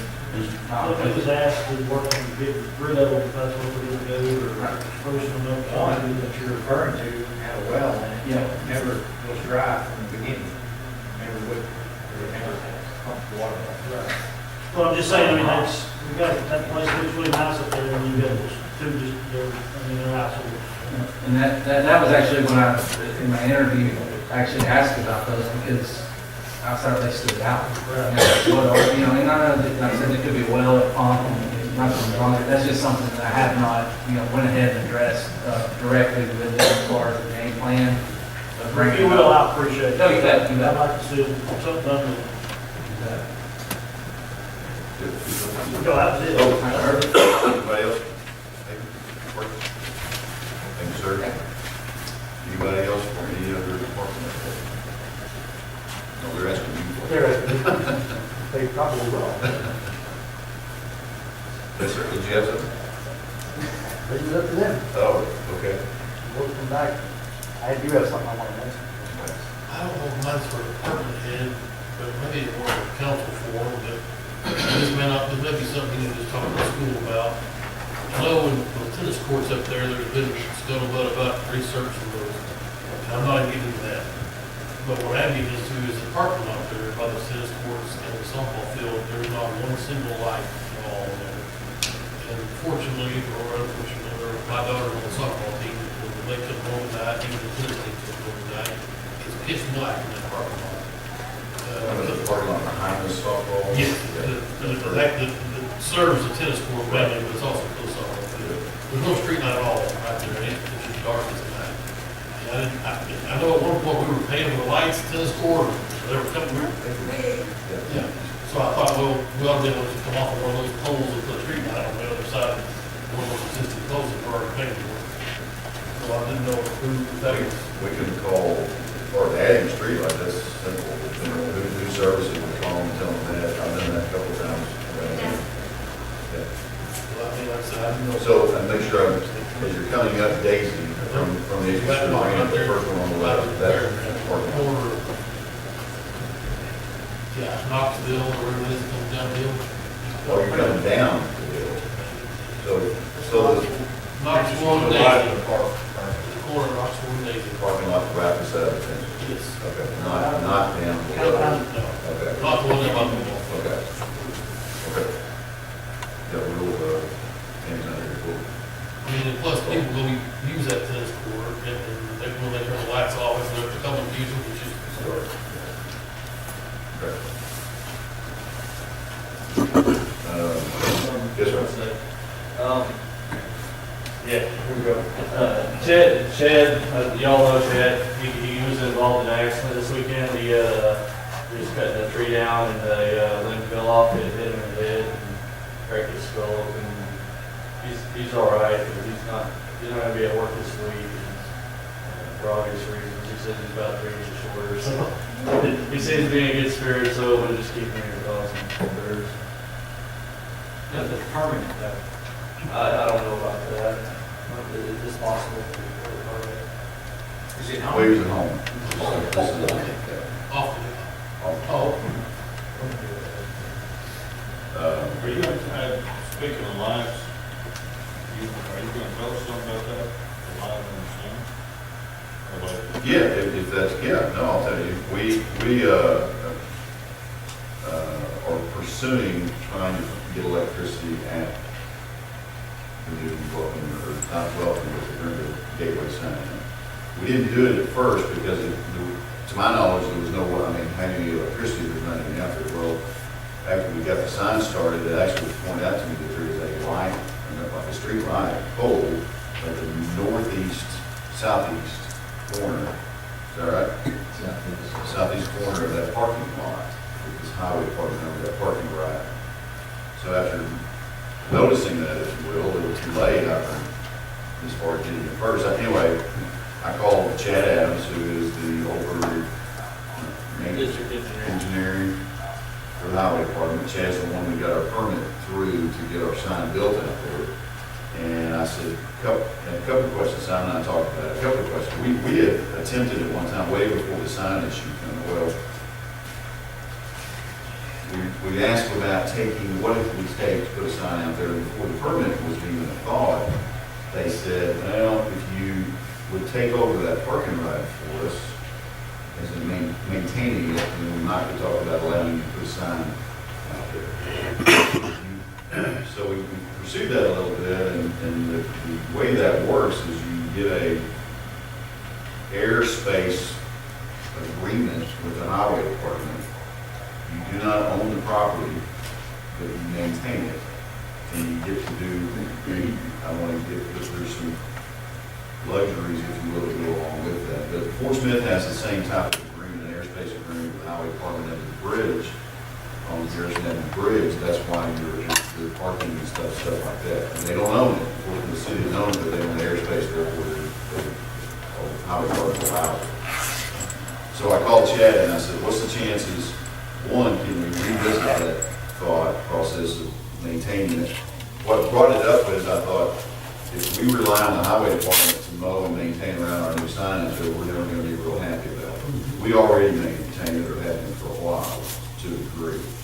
And Chad, he said, you're right. You are exactly correct. I said, well, what has to happen for us to be able to maintain that without permitting every time we go out there and that sort of thing? And I said, check back into all that for me and let me know. So he emailed me back and said, we could possibly enter into the airspace agreement. We have to maintain the parking lot and the grass around it. And I said, well, would that open the door and help us get electricity off of that pole? And I don't want to go way out there, but probably so. Well, So we would be running electricity underground from that end of the parking lot around to I'd like to get to that, is what does maintain mean? well, and we asked him about that. He's basically, it is the mowing. Because they still own it, they would not want you to let the asphalt in that parking lot completely. We may have to resurface it on occasion.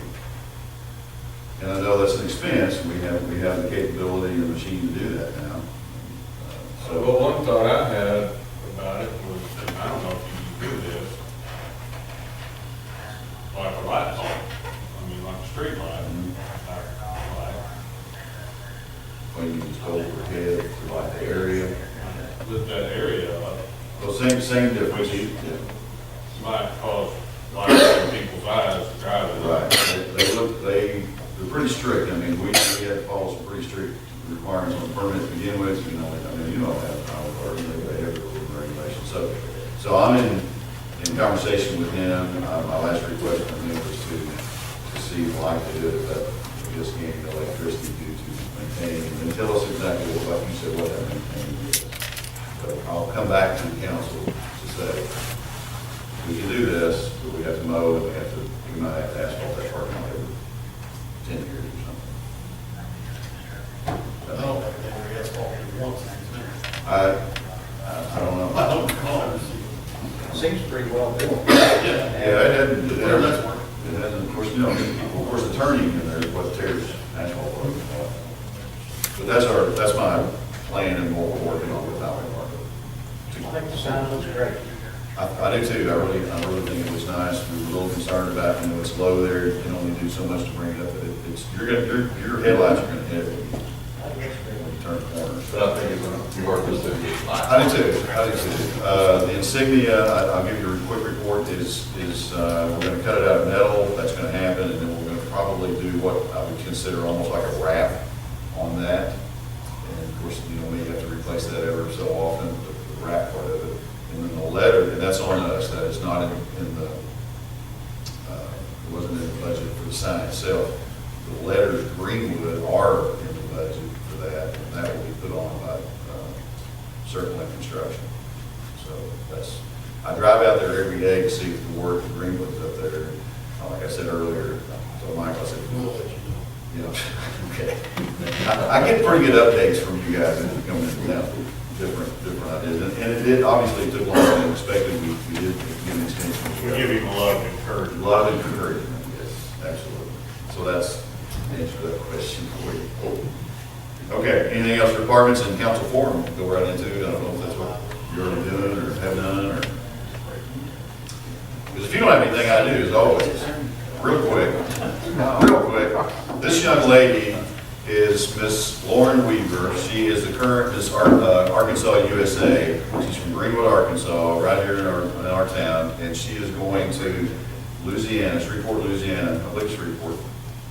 Yes, and she's going to participate in the Miss USA pageant on the 21st in a couple of weeks. So they had a sending off party for her out at the loft the other day. I got to go out and yes, this is autographed just for me. This is Mayor Doug, in case anybody's looking. Beautiful young lady, obviously, but very sweet and just a great girl. I had met her once before, but anyway, she's going to represent little old Greenwood, Arkansas in the Miss USA pageant. So Is there another proclamation in order? Oh yeah, I told her she's coming back as Miss USA. We're going to have a parade and lots of absolutely. So it's pretty cool. Thank you for mentioning him about his accident. Appreciate that. One tiny little thing, and I wasn't here last month, so I didn't get to do anything. I'm not really prepared to do anything tonight other than make a big deal about somebody that is in our presence that has been part of City Hall for now 20 years. And that happened, that was last month. There's no proclamation, there's no fanfare.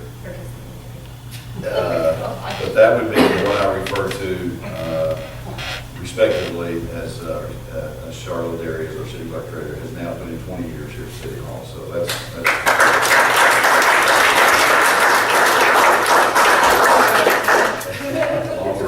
So thank you for what you do and continue to do. Appreciate you. And I know I can go to your office many times a day looking for an answer. And I did it just today. We were in a meeting with a couple of financial folks talking about the bypass and what could happen and how we can get money. And a question came up and I didn't know, Tom didn't know. I said, well, let me go find out.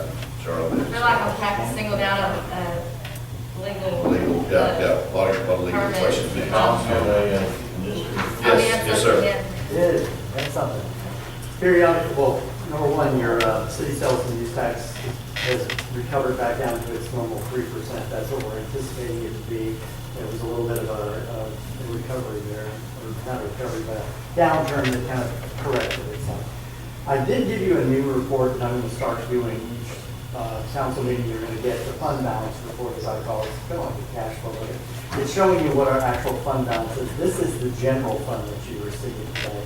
And it shows the difference between the unrestricted and the restricted funds. And you see right now, based on where we were as of 12/31, and where we are now, there's a $66,000 decrease in our unrestricted cash fund. There's a $620,000 increase in our restricted cash funds, and you see what makes those up. And you'll also see that right now our increase overall for general funds is up 554. You realize that city sales and use tax water sewer, even though it's in the general fund, is restricted to water sewer. One of the things I want you to do is not panic when you see the $66,000 drain in the unrestricted cash, because remember, if you don't, it is in the budget. The budget shortfall that we had, or a decrease, was $250,000. So right now we're trending ahead. That's actually a positive number for you as far as how they're managing their budgets for the first third of the year. Street will be next. I'll give you a street one real quickly. Street is overall increased 43,000, so they're healthy. And I already presented to Water Sewer Commission, water sewers for the first 3 months, and they're trending right now up $269,000. So all indications right now is the fund balances are healthy. And they're pretty well against their budget. So I didn't know if you wanted to see things like that. I'll try to give you more and more on the funds, but you know what funds are. I think it's nice. We haven't ever officially done anything about the $250,000 deficit. Have y'all unofficially told? Oh, it's not a deficit. It's funded by the current, it's, what I'm saying is. It's funded by money we have in savings. It's funded by your already, what's in the bank. your fund itself. I'm just showing you what your cash balance is dropping. Okay, your $250,000 that we had in the general fund has been funded by the general fund. Sure. This just the budget amount this year was, you're budgeting more expense than you are revenue, you're taking it from your fund. So, but you're taking less than what we anticipated right now. And that's what I was getting, is, have y'all talked to a couple of department heads that are big users, and said, y'all calm down, before we have to get the council and do ugly things? I haven't thrown any temper tantrums yet, but I'm kind of encouraged at the fact that they are watching us pretty well. And, that number should be a lot higher right now for a third of the year gone. Basically, talking about something, he spends a lot of money. Not sunny. So, I just wanted you to see what the trends are for your cash is. So the sales use tax, you call it correction, and I looked at it and I thought, well, that's really down, but it's really a correction. 3% is about where we should be. 8% was unreasonable over, March over February, and 5.4% is way high. 3% is about where it should be, where I'm anticipating it to be. So if that drops more next month, you're going to hear me get a little bit of a... That's when we have a concern. Yeah, because the city sales tax right now, you notice the last 2 months is trending down. Right. But County sales tax, going to go back. yeah, I'm assuming there is usually a little down and a little up, kind of like after school and summer times.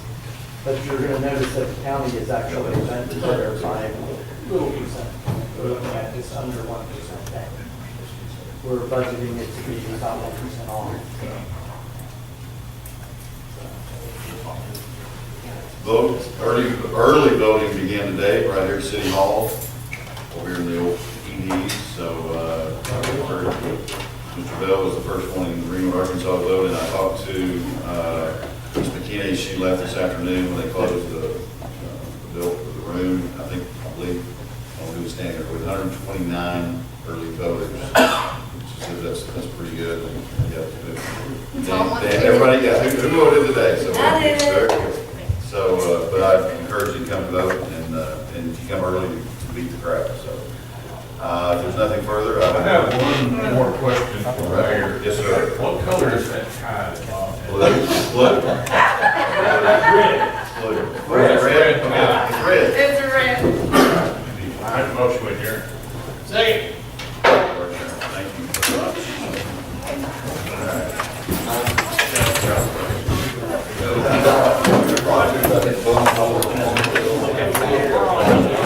Thank you very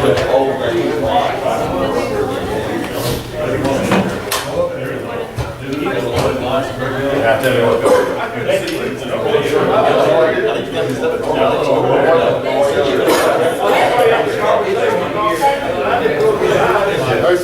I was stuck on myself.